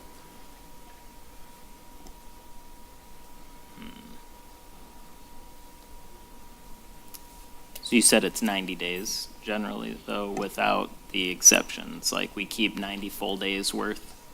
Of a lot of items, yes. Yeah. Okay. I know Councilwoman had some questions too, she said. I did, but as I'm sitting here, I feel like my questions are answered. When the decision was made to enter into this contract, neither you nor Ms. Walton were in the positions that you are currently in. So first of all, thank you to both of you for bringing this to our attention to make sure that we are able to maintain the evidence that our officers have been able to record. That notwithstanding, I guess the only last question I would have is, have we looked into other storage company platforms looking futuristically? And maybe you're not even here yet because we still have 2 years left on this contract. But are we researching that to see where there might be some potential cost savings, knowing that going forward, we just need to do unlimited? Yes, we will be researching that. As you stated, we're still within 2 years of a contract. We've just gotten our new body cameras from Axon, but that will be coming up in a future budget. Thank you. I think we have motion and support. Yes, Mayor. And now the additional storage would that be enough, or it's unlimited? It's unlimited, so yes, we should never have to increase this again. This is one time only, until they change something, right? Okay. All right. Motion and support. Call the roll, please. Councilmember Communis, Yes. Councilmember Curley. Yes. Councilmember DeMonico, No. Mayor Owens. Yes. Councilmember Baker. Yes. Item E, the bid award for compacting filing system and file cabinets. Council. Madam Mayor, I'd like to make a motion to award the project to the bidder Advantage Business Systems LLC for the installation of a compacting filing system and file cabinets for the amount of $25,586.62. Support. Motion and support, please call the roll. Councilmember Communis, Yes. Councilmember Curley. Yes. Councilmember DeMonico, Yes. Mayor Owens. Yes. Councilmember Baker. Yes. Item F, approval to lease vehicles for the fire department. Council. So moved. Support. Motion and support, please call the roll. Discussion, Yeah, Mayor. Councilman. Couple questions about this.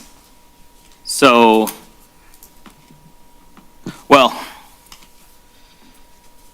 actually, the more I looked into it, I think more questions I had.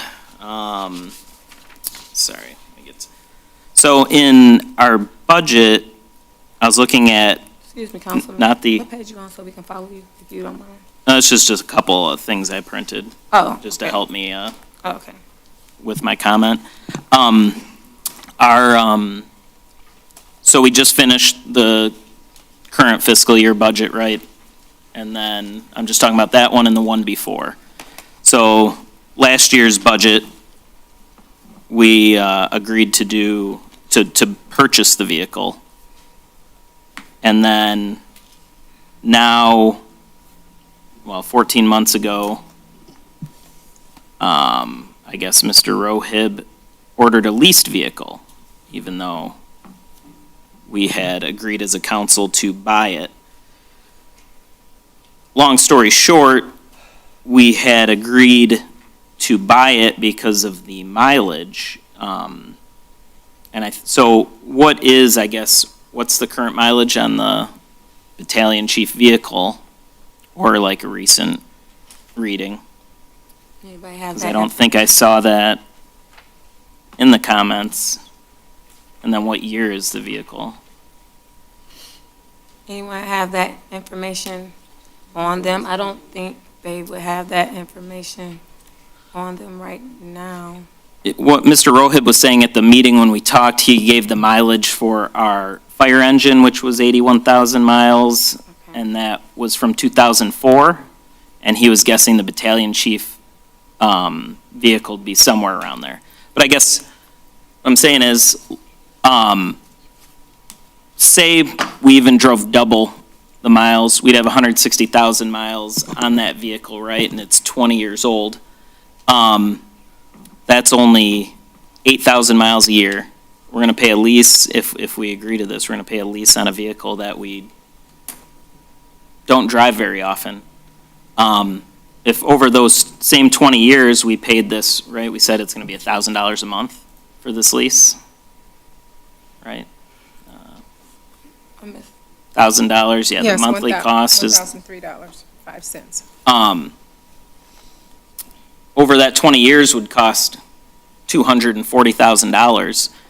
But I don't know what we originally purchased the vehicle for, but we were talking about purchasing a $40,000 vehicle. Obviously, we're doing maintenance on it. Say we did $40,000 in maintenance over that 20 years, we're paying like 80 grand over that same amount of time instead of 240,000 if we do a lease, I guess. So I think that's why at that meeting, we decided that we shouldn't include that in part of the lease agreement. And we had already voted to do so. So I guess I think we still should just buy this vehicle. Yeah, I think it makes a lot more sense in this instance. I thought they said the vehicle wasn't ready to be bought. Well, so then if our vehicles, I think it's about the same age, I think. That's what I thought, Mr. Rohib. I tried looking in my email. I couldn't find follow-up after that meeting about the mileage and the year, because we asked for it. Even if it is 20 years old and has, 80,000 miles on it, I think it'll last another year, I guess, is the answer to that, too. Okay.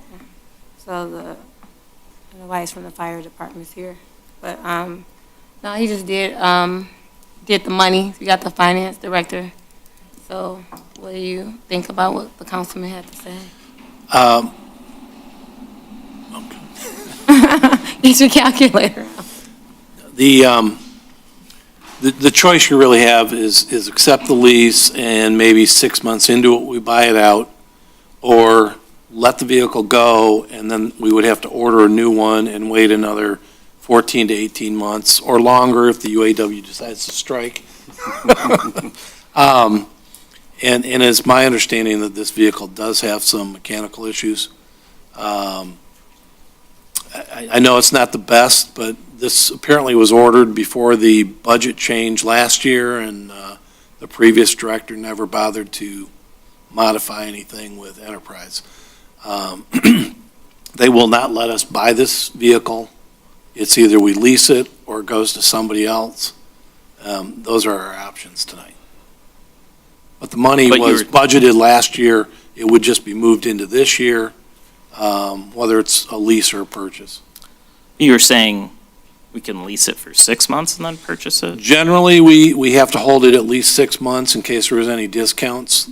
But after, we have the right to buy it out, the lease out at any time, after we get past whatever the manufacturer restrictions are. So, but it's going to be a minimum of 6 months, could be up to 12 months, but at some point, we would be able to just buy it out and be done with the lease. So we approve the lease tonight, we don't lose the vehicle, we buy it out later. We get ultimately what we intended. And when we purchase it at that point, we would purchase it at its depreciable value, Yep. right? Absolutely.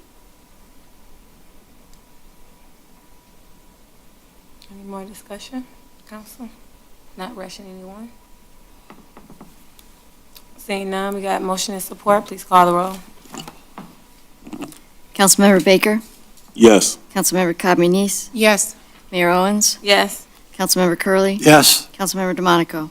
No.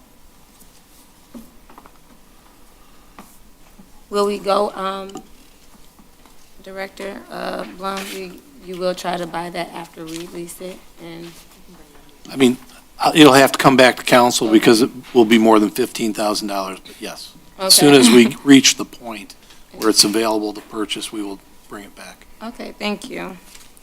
All right, next, item G, approval to lease vehicles for the police department. Council, starting with Councilman DeMonico. Well, can We're we- on the, I know, Mr. DeMonico, you want to Just discuss quick, some things? quick brief on this one? Yes. Briefing. Oh, From yes. like Ms. Walton or? Chief Mr. Haynes, you want him to do it? Okay, Chief Haynes, please. All right, so when I first got here to Eastpointe back in July, one of the first things I took a look at was the vehicle structure and where we're at with our vehicles for PD, and I noticed serious issues. The first thing that I found was that it appears that we did not order police vehicles over the last 2 years.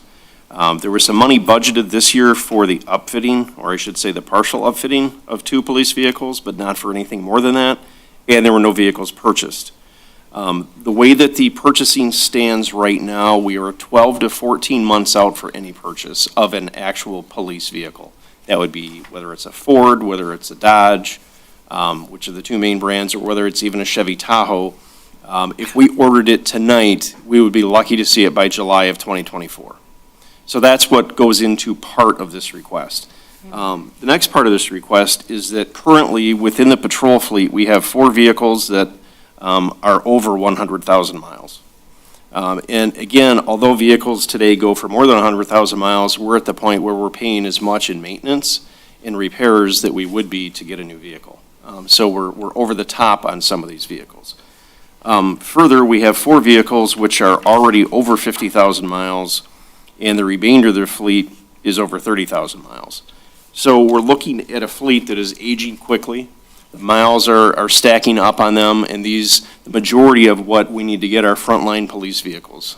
We have vehicles that are in the Detective Bureau that are failing. A couple of them are over 100,000 miles, and again, we're doing more repairs than anything on them. So what I was hoping to do is I put in for 9 vehicles, not all which are frontline police vehicles, but some would be for our special investigations and our detective bureau and our other fleet vehicles for support, knowing that all these vehicles are not going to be purchased immediately. They're probably not, some of these will probably not be purchased until next budget year. So what I did include in here is the amount needed, which was approximately $54,000 for 3 fully marked patrol vehicles to be purchased and upfitted. The $54,000 is for the complete upfitting for the 3. Knowing though that we'll probably order 4 or 5 because we're going to have more that are going to be needing to be replaced by next year. And so we would need to order them sooner than later. But next year's budget, where we have time to plan, and I'm not coming to council asking for money outside of the budget terms, we'd have more time to plan to include the upfitting of those vehicles in the next budget year. But this is a project that's going to take, unfortunately, it's going to take 2 to 3 years to fix. Because we lost 2 years without ordering cars, and now we're 12 to 14 months behind in being able to get vehicles. So that's where this report comes from and what I put together with Enterprise. I have never, I shouldn't say never, the department I came from before, we had 2 lease vehicles, so I'm not as familiar with the leasing program, but I've learned a lot about it. I'm not saying that I'm totally in favor of it, but it is a way of getting the vehicles without having to put hundreds of thousands of dollars into one budget. So for that, I think it's worth it in this case to at least to try to get our fleet back up to where it needs to be, because as we all know, nobody wants to have a police car that's going on a 911 call and breaks down in the middle of 9 Mile. So that's kind of what we're looking at. Thank you, Chief. So I think this is consistent with what we've talked about in a few budgets now. You know, we of course recently changed from the buying and purchasing to leasing. I guess for going forward, my question is, and I agree with this motion, but how can we prevent this in other things? For, I guess, a question for Ms. Walton, maybe Mr. Blum. How did this go for 2 years, basically without us noticing? Shouldn't we have had capital, purchases that weren't made, well, for least, I guess it's not capital, but line items that we had $0, but we budgeted? Don't we look at line items that nothing was spent, or shouldn't we be catching things like this? So there was no funding requested in that line item, so it wouldn't have zeroed out or appeared as if nothing was purchased. The department didn't bring forward any vehicles that needed to be purchased. Department heads are the ones that are in, each individual department that know the operation of their department, know the mileage of those vehicles, and would bring those forward at budget time. We did not have those brought forward in the last budget when I was here. No, and the line item budget does have this in there, and it'd be 0. I don't know where. Oh, here it is. Yeah, we budgeted $135,000 for leasing 15 vehicles, $26,000 to build out 2 patrol vehicles. So we spent 0 in the last budget then, right? I mean, so it'd be 0. No, it'd be 0 out of 15 are 26. existing vehicles. For whatever reason, the previous director claimed he did not need any additional vehicles for the last 2 years. He was questioned during both budget reviews, but he stuck to his guns that he did not need new vehicles. The new chief has found that to not be true, and now needs to play some catch-up. I don't remember, I guess, maybe I didn't understand what the Madam Director Mayor. Rohib was saying then when. Well, this would have been the city manager reviews with the department head. Oh, okay. Is when the issue of not having new vehicle leases came up. We still budgeted to do 2 new, because there's 41,000 in last year's budget, 53,000 the year before. I'm guessing these must all have been, or wait, no, 53,000 was the activity in 21-22, but then budgeted last year 41,000. That must be a 0 then for building, vehicle implements. Build out, correct. because we did not get any new ones. Okay. That's what I'm saying, like, I thought maybe at the end of a budget year, we look at any of the items we didn't spend any money in or something to catch something like this, I guess, and talk about, well, but then you're saying he thought we didn't need any. It was the department head's decision. All right. Madam Mayor, if I may Yes, speak sir. just for one quick second, just to kind of Thank you, Chief. top that off too, is I think there is some confusion, especially there would have been confusion at City Hall when, and I don't know what the past director stated, but when they went from purchasing to leasing, there's no model for that. The PD and the city didn't have a model for how many miles are they putting on these cars, where are they going, what are they doing, how are they rotating, how are they being used? Because there's a wide variety of uses to the vehicles that are in this fleet. I don't know how, without direction from the director or the police chief, there's no way that City Hall would have known. They would have taken it as our word that, yeah, we didn't need these vehicles. So, I mean, I can see that from when I came in because it was obvious that there was just some things that were completely missed, but only because I had the mileage and the information right at my fingertips. And then we just finished the budget and we put in $135,000 for the lease payments, but now we're saying in here that the current yearly spend is $210,000. I mean, isn't our budget 75,000 off?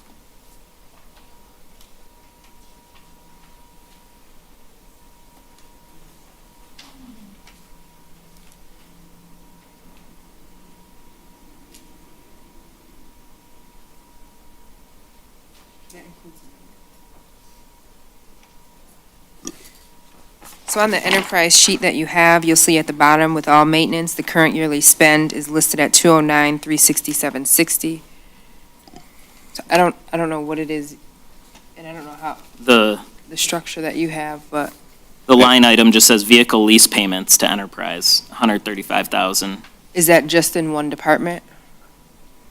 Yeah, this is just for police, and this is just police, right? Oh, are we, No. this 210 is including This would be fire all your- in this? through enterprise, correct? I hope not. Madam Mayor, I think they're all of the numbers that were provided by Enterprise, which are the numbers that are on that spreadsheet, were inclusive of the entire city fleet. So that would be City Hall vehicles, the Equinoxes, it would be fire vehicles that are leased. Anything that we have that was reported to Enterprise was included in that total yearly spend. Okay, well, It was not broken down specific to PD. that's super We misleading. had code enforcement too on that leasing too, right? Code enforcement, Yeah. everybody. Correct. Okay. I thought we did have some type of structure that we turn them in every couple years or we didn't have it that way? They're supposed to rotate every 5 years or a Okay. 5-year lease. Okay. We're going to have some vehicles that reach the end of their lease before we've replaced the fleet. And that's, again, it's been a question over the years that hasn't properly been addressed. It's been, so it's almost been, we started this 5 years ago, so it's almost the 5 years to move them. We've got some that are down to 14 months, and they'll be at the 5-year mark. The very first ones we received. So they'll be in bad condition even before we turn them in, that's what you're saying? Oh, okay. Madam Mayor, one last thing, I'm sorry. As much as you want. There is one other thing that's not included in that report, and I want to make sure that it's completely transparent. I was not able to include in the report what money we may receive back from Enterprise as they sell the vehicles that we turn in, because there are vehicles that we have leases on that will be turned in, as the finance director stated, but they can't put a number on that until they actually sell. It could be as much as $100,000 or as little as $40,000, but that will be revenue coming back to the city that can be used to assist with the purchases of these vehicles as well. Okay. So the 82,000 would then be mitigated? It could be, yes. Any other That's all. concern? I think did we get motion and support on this already? No? Can I get it, please, if that's what council wants to do? Sure, Mayor, I'll move we approve Administration Order 9, lease vehicles during the ordering window during the current 2023-2024 fiscal year, and approve an additional $28,000 for vehicle upfitting costs for marked patrol vehicles. Support. Motion and support, please call the roll. Councilmember DeMonico, Yes. Councilmember Communis? Yes. Councilmember Baker?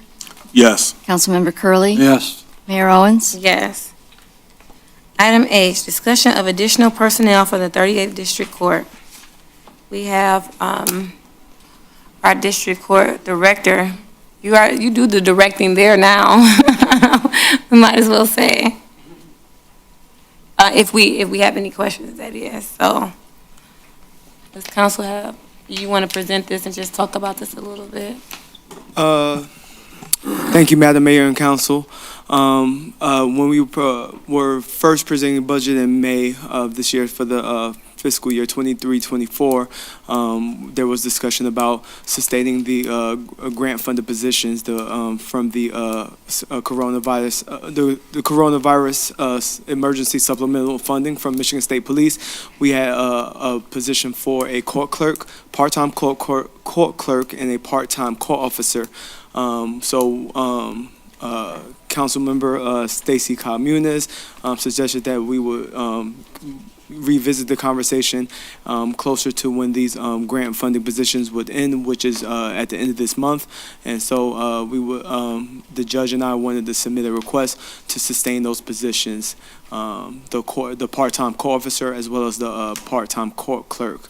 Part of I think at the last council meeting, when I presented at the budget meeting, we did talk about the need for for additional court security. That was just especially a priority, but the additional court clerk will also help as well. Council? I'm going to follow up on my questions from a couple months ago during budget. So we had previously, City Council had previously given funding or approved additional funding for a full-time accounting position for the 2022-23 fiscal year. However, it's my understanding from our conversation back in May that the district court did not fill that position had not filled that position at that time, and instead had hired a union clerk. And the whole point of bringing in that full-time accounting position was to generate revenue. It's my understanding that since then, however, since May, you all have now filled that position with a financial accounting person? Correct. Okay. And based on that person now being in that position, have you seen a change in the generation of revenue from that job? I actually had her, unfortunately she was not able to make it tonight, but I did have her run a report from when she kind of started from January to now. From starting in the position at the end of May to the June, we've seen an increase in bond forfeitures. Now we're consistently doing bond forfeitures. We're actually catching up on bond forfeitures from previous judicial administrations. We've since being in the position in June to August, and this is just the month to date in August, $102,000, a little over $102,000. Since January to August, bond forfeitures a little over $340,000, and we're consistently doing bond forfeitures now on a regular basis. So I have a question. I don't know if this would be for you or would be for Mr. Blum. With that increase, does that go to the court's budget, or where does that increase of money go to? That is a general fund revenue line item. It does not go specifically to court. Okay. But it increases our general fund? Yes. All right, thank you. Any other questions, council? All right. Madam Mayor, I'd like to make a motion. I would like to make a motion to approve one additional part-time court officer for the amount of $32,372 based on the analysis completed by Scale and the recommendation for an additional personnel for security screening. Support. Motion and support, please call the roll. Councilmember Communis. Yes. Councilmember Curley. Yes. Councilmember DeMonico. No. Mayor Owens. Yes. Councilmember Baker. Yes. Thank you. Thank you. Item I, we're almost there, everyone. Almost. Receive and file city attorney review, council. Madam Mayor, I'd like to make a motion to receive and file the city attorney's review, which was previously submitted to all of council. Second that. Motion and support, please call the roll. Councilmember Communis. Yes. Councilmember DeMonico. Yes. Councilmember Curley. Yes. Mayor Owens. Yes. Councilmember Baker. Yes. Item J, receive and file city manager review, council. So moved. Second. Motion and support, please call the roll. Councilmember Communis. Yes. Councilmember Baker. Yes. Councilmember DeMonico. Yes. Mayor Owens. Yes. Councilmember Curley. Yes. Item K, the reappointment to the library commission, council. Mayor, I'll motion that we reappoint to the Library Commission Mary Glasgow with a term to expire August 15th, 2028. Second. Motion and support, please call the roll. Councilmember DeMonico. Yes. Councilmember Baker. Yes. Mayor Owens. Yes. Councilmember Communis. Yes. Councilmember Curley. Yes. Item L, appointment to the Recreation Authority of Roseville and Eastpointe Rare. Council. Madam Mayor, I'd like to make a motion to appoint Ian McCain to the Recreation Authority of Roseville and Eastpointe Rare with a term to expire December 31st, 2024. Second. Motion and support, please call the roll. Councilmember Communis. Yes. Councilmember Baker. Yes. Councilmember Curley. Yes. Councilmember DeMonico. Yes. Mayor Owens. Yes. Payroll and bills, council. Mayor, I'll motion we approve the bills in the amount of $2,347,000, 350, or two, man, dang it. I know, I probably gave Councilman Curley a hard time last time about that. $2,347,356. Oh, thank you, Jesus. I love it. Motion and support, call the roll. Councilmember DeMonico. Yes. Councilmember Baker. Yes. Councilmember Communis. Yes. Councilmember Curley. Yes. Mayor Owens. Yes. Second hearing of the public is now open. Second hearing of the public is now open. It's just the same as the first. You get 3 minutes. You don't get additional because it's the end. Anyone would like to say anything? Good evening. Oop. My name is Samson Mello, and I am the owner of the property on 9 Mile Road at the corner of Yates. I have made several attempts to meet with the assistant city manager with the chaos that's going on over there when they're about to take away the front parking in front of my building. I've owned that property for 52 years. I am only 22, but that's all. 21. Yeah. I know there's construction going on and everything is going up and down. I met with the, last time I was here was June something with the council meeting. And 2 weeks later, we got a meeting with the assistant city manager. We were supposed to get together and we were gonna check out the, I guess, personal property. Everyone was gonna do a one-to-one investigation. I called and talked to her, and I told her that I was in compliance. If you take away this property in front of the curb and the sidewalk, you're going to devastate the tenants that I have there. I have 6 tenants. I own about 300 feet of 9 Mile, and I've been there for a long time. Suggestions were made, you know, you can park on the street. Have you ever been to the corner of 9 Mile and Hayes and see what it looks like? Yesterday, I tried to personally get by to the back of the parking lot. DT was on one side, another vehicle was on the other side. I had to wait 10 minutes before I could get through, and I blocked all the traffic because I could not get through. This is sharing a lot, parking on the street, it can't happen. Then the second note was, share the parking lot across the street with 7-Eleven. Really? Do you have any idea what that gentleman's gonna say when he sees people parking cars there? It will not happen. It is also unsafe. You can't even cross 9 Mile when there's enough traffic, let alone with what's happening. Oh, thank you very much. With what's happening right now. I plead with you that please do not take that parking away from us in the front. It's been there for such a long time. Those folks need it. We never had an issue. We never had an accident. We never had anybody to call the police department in 51 years. Why now do you take it away? Because you're inviting 9 Mile and you're making a beautiful area, but you're not taking in consideration the property owners that are being hit and being devastated by this. So please, really rethink about what's going on down there, because you're affecting a handful of people that do not have what they so-called additional parking, either in the back or in the side. It's just not there. I requested, why don't you purchase the property behind the building? We can widen the parking lot and solve all our problem. I was told we don't have the money. What do you think we've got? If we lose tenants and people start moving out, what do you think the buildings are going to look like over there? I Time want is to up, pay my sir. taxes. The time is up, sir. Thank you. I understand. Thank you very much. Please pass the word on. We really need help.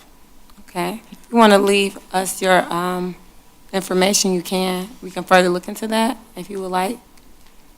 I'd like to get this taken care of before the construction keeps going. It's really moving at a record rate.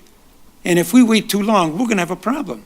If you want to leave your information with us, we can look more into it, and my city manager or assistant city manager will give you a call or email.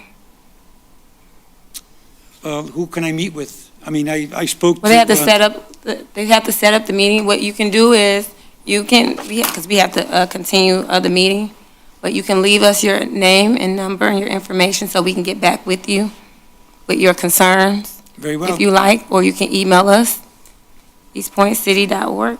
Well, I can also contact, is that Kim right there? I can't see. Yeah, that's Ms. Holman. You can leave it with her tonight if you would like. She'll take your name, your information down, and the location of your property. Madam Mayor, we have all this information. Oh, you do? Okay. Just to let you know, we already had an accident there a little while ago. Okay. Someone tripped on that so-called, all the construction that's going on. Okay. We already got a love letter from an attorney. They're going to sue the city and me. Wow, okay, thank you. Thank you very much. Thank you for that information.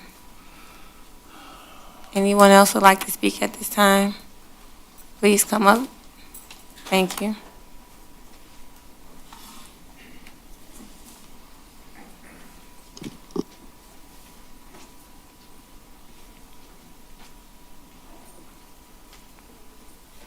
Jeffrey Lubeck, Eastpointe resident and member of the Planning Commission.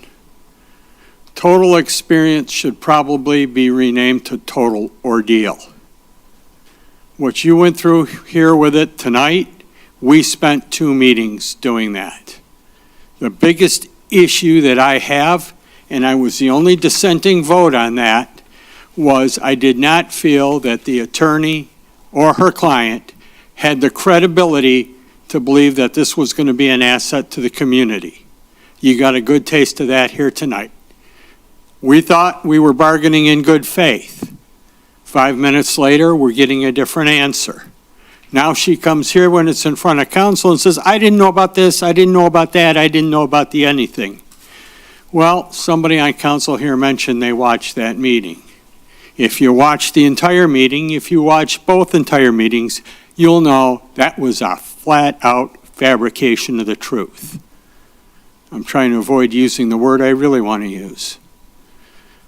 But the fact of the matter was, I felt there was no credibility with them to trust that they were going to do anything they said they were going to do, because for a lot of that meeting, we'll do whatever you want, we'll do whatever you want, you do whatever you want. And then it will be, well, do we really have to do this because of this? Do we really have to do that because of that? Do we really have to do this because of another thing? It was ridiculous. I'm sorry you came and you spent as much as you claim you spent without checking with City Hall what you were going to need to do to put a business there. Yeah, there were a lot of things that we were upset with that Chairman DeHaan mentioned that probably, for whatever reason, were not right. However, when a business changes ownership, they have to bring things up to the current standard. So whatever they were operating under before, is null and void and goes out the window. And I wanted to speak after Mr. DeHaan. However, number one, that wasn't the place and time in which I get to speak. Number two, I was not quite as calmed down as I am now. And number three, we probably would still here be debating it with the attorney who has to debate what shade of green a green light is. With that, thank you for your time. Thank you. Anyone else? Anyone else? Seeing none. The second hearing of the public is now closed. Mayor and council reports, starting with Councilman DeMonico. Thanks, Mayor. Hope everyone had a great Labor Day weekend, and hope everyone enjoyed as much as I did the story walk at Spindler Park unveiling. I know Councilman Baker was there, Ms. Walton, let's see, Mr. Curley, a few other people out here, I think. Sorry, I'll stop naming so we can get out of here. It was a great event. Kevin Martinick, Eagle Scout, did a fantastic job helping support his own community. So it is a children's book, but if you can go check it out at least once, or if you have kids many, many times, but go out there, walk around the back path in Spindler, read the book, check it out. It's a super cool project. So we've got one more thing at Spindler Park that can bring people there. So check it out. This Thursday, we'll be doing another concert with the DDA. It was rescheduled from when we had some crazy weather. So Thursday at 6, come out to City Hall if you can. And then if you're interested in helping with the Veterans Day event we do in the city, come to the Military Museum at 6 p.m. on Monday. No, not this Monday. Monday the 18th. And hopefully you can help out. Any ideas are welcome. Feel free to email me too if you got any ideas, can't make the meeting. And everyone, I know, well, this Mr. Ciamello, you just spoke about it, 9 Mile. Everyone, in general, please be patient with 9 Mile. It is for sure going to take some time, hoping that we, of course, clear up various issues that have been brought forward. But just in general, hopefully be patient with us. It is going to, of course, take many years to do all of 9 Mile, not just one particular section. I hope we're not there for multiple years doing the road. But just please be patient in general as we work on that project. And I think that's, yeah, that was all I had. Madam Mayor, thanks. Thank you. Councilwoman? Thank you, Madam Mayor. Just wanted to highlight that Eastpointe Rotary recently hosted an ice cream social for the police department and court employees to show appreciation for their service, and they also have plans to do the same upcoming for our other first responders at the fire department as well as DPW. So thank you to Eastpointe Rotary for remembering the service of our first responders and city employees. Also, I just want to give a shout out to my husband. Tomorrow we celebrate 20 years of marriage. So super excited, so happy anniversary.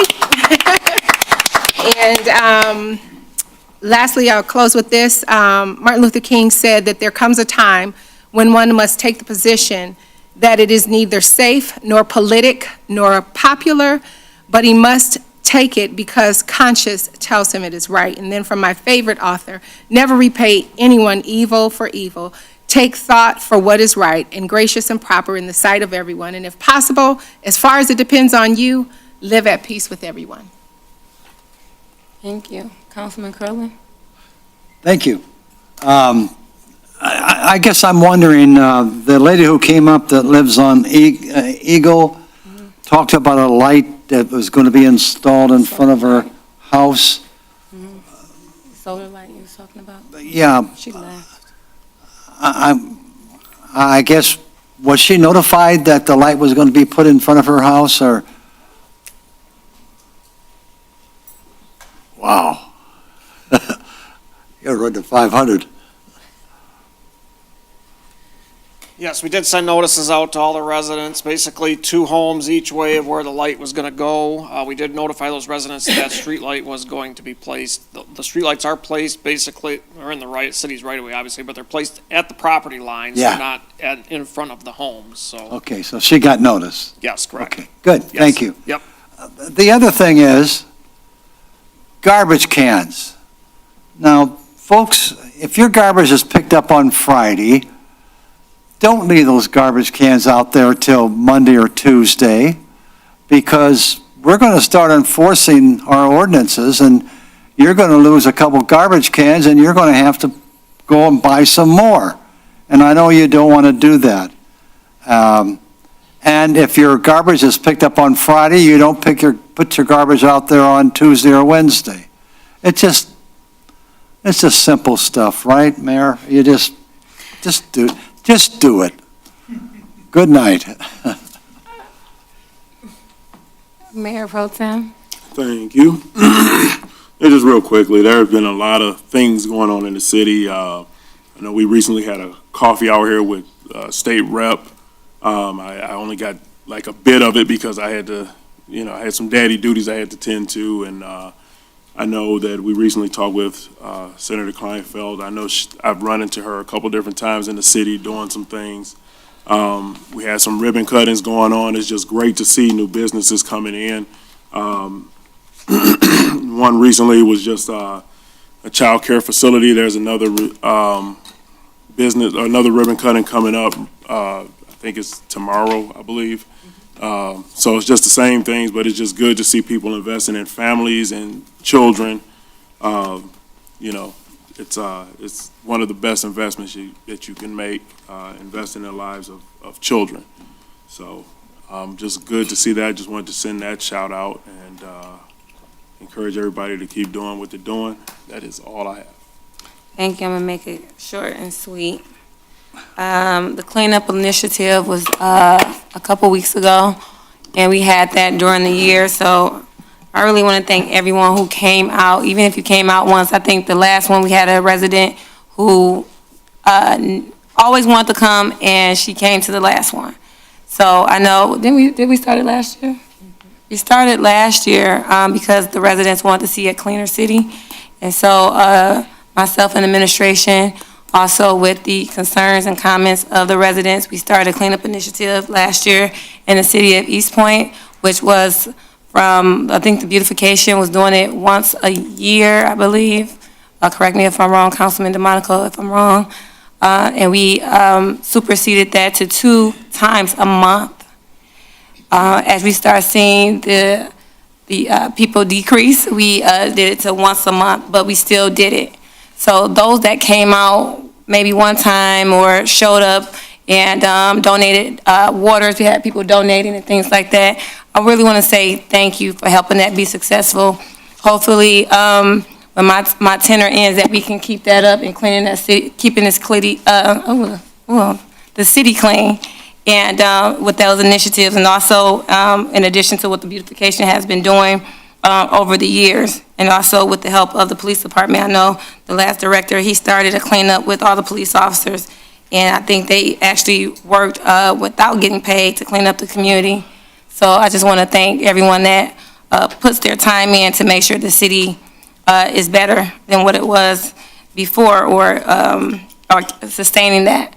Also, letting people, just reminding the community that the Boys and Girls Club has been a dream of mine since I started mayor, and it's been up and running. Now it's up and running even stronger. If you don't know where it is, it's right there on 9 Mile, connected to the high school that used to be the alternative school. Now it's actually the Boys and Girls Club. If you see the sign, again, when my tenure is done, the years that will go past, hopefully it stays there, I can say that is something that I am so glad the community and the people that put that together helped me to do for the children. So if you have children in this community, they have after-school programs, mentorship, something for your children to go to, what the community needed, and it's right next to the high school. So if your kids go to high school, tell them to walk right over to Boys and Girls Club and get help with some tutoring or additional things that they can help your children with.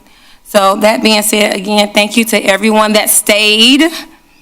And I also want to give a shout out again to all the parents who woke up early this morning and doing it all over again for their kids. So I want to just say, me and my daughters had a great summer. Give a shout out to my daughters, Cameron, Kate, and Owens. They are amazing young ladies, and I'm super excited. They took some classes of accounting, and I don't know why they took that, but that's hard. But they took accounting, sewing, and some additional classes that I think I probably would never take, but they're taking it. So I'm just proud of them taking the initiative and becoming better young ladies, so they can be better than who I am. So I said that to say we are going in closed session, and if you like to stay after, you're welcome to. We're not going to kick you out, but I don't think you want to. So I'm asking council to take us to closed session, if you will. So moved. I think we should list the, Yeah, we had to say, Oh, you want to list it? Okay. You want me to do it? I said, okay. Motion to go into closed session pursuant to MCL 15.268C, MCL 15.268H, and MCL 15.268D. support. Motion and support, please call the roll. Councilmember Communis? Yes. Councilmember Baker? Yes. Councilmember Curley, Yes. Councilmember DeMonico? yes. Mayor Owens? Yes. Thank you, council. We're going to closed session. Good evening to everyone. Good night. I don't see you after.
was like, I'm She was done like, with it's y'all. closed. What are y'all doing?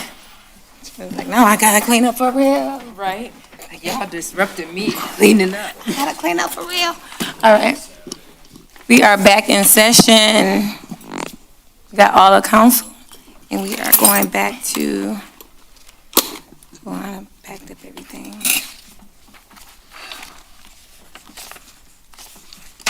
Well, all I need is a motion for closed session, council. Madam Mayor, I'd like to make a motion to approve the collective bargaining agreement pursuant to MCL 15.268C. Second. Motion and support, please call the roll. Councilmember Cobb Muniz, Yes. Councilmember Baker, Yes. Councilmember DeMonico, Yes. Mayor Owens, Yes. Councilmember Curley. Item B, closed session. Someone would like to make a motion? Sure. Madam Mayor, I'll motion that we approve the recommendation from our legal counsel. Support, let's keep it going. Motion and support, please call the roll. Was that you, Mayor? Sorry? Cardi. Cardi I got was the first, motion. then Support me. was? I supported it. Okay. Yes. Councilmember DeMonico, Yes. Mayor Owens, Yes. Councilmember Baker, Yes. Councilmember Cobb Muniz, No. Councilmember Curley. Yes. Item C, the purchase of real property pursuant to MCL 15.268D. Mayor, I move that we go with city administration's recommendation for that property purchase. Support. Motion and support, please call the roll. Councilmember Baker, Yes. Councilmember Cobb Muniz, Yes. Councilmember Curley, Yes. Councilmember DeMonico. No. Mayor Owens. Yes. Oh, I gotta end it, right? Councilman Curley, your favorite. So moved. I was about to get up. So moved. Support. Motion and support, meeting adjourned. Good night, everyone. I call the roll. Oh, I gotta, ooh.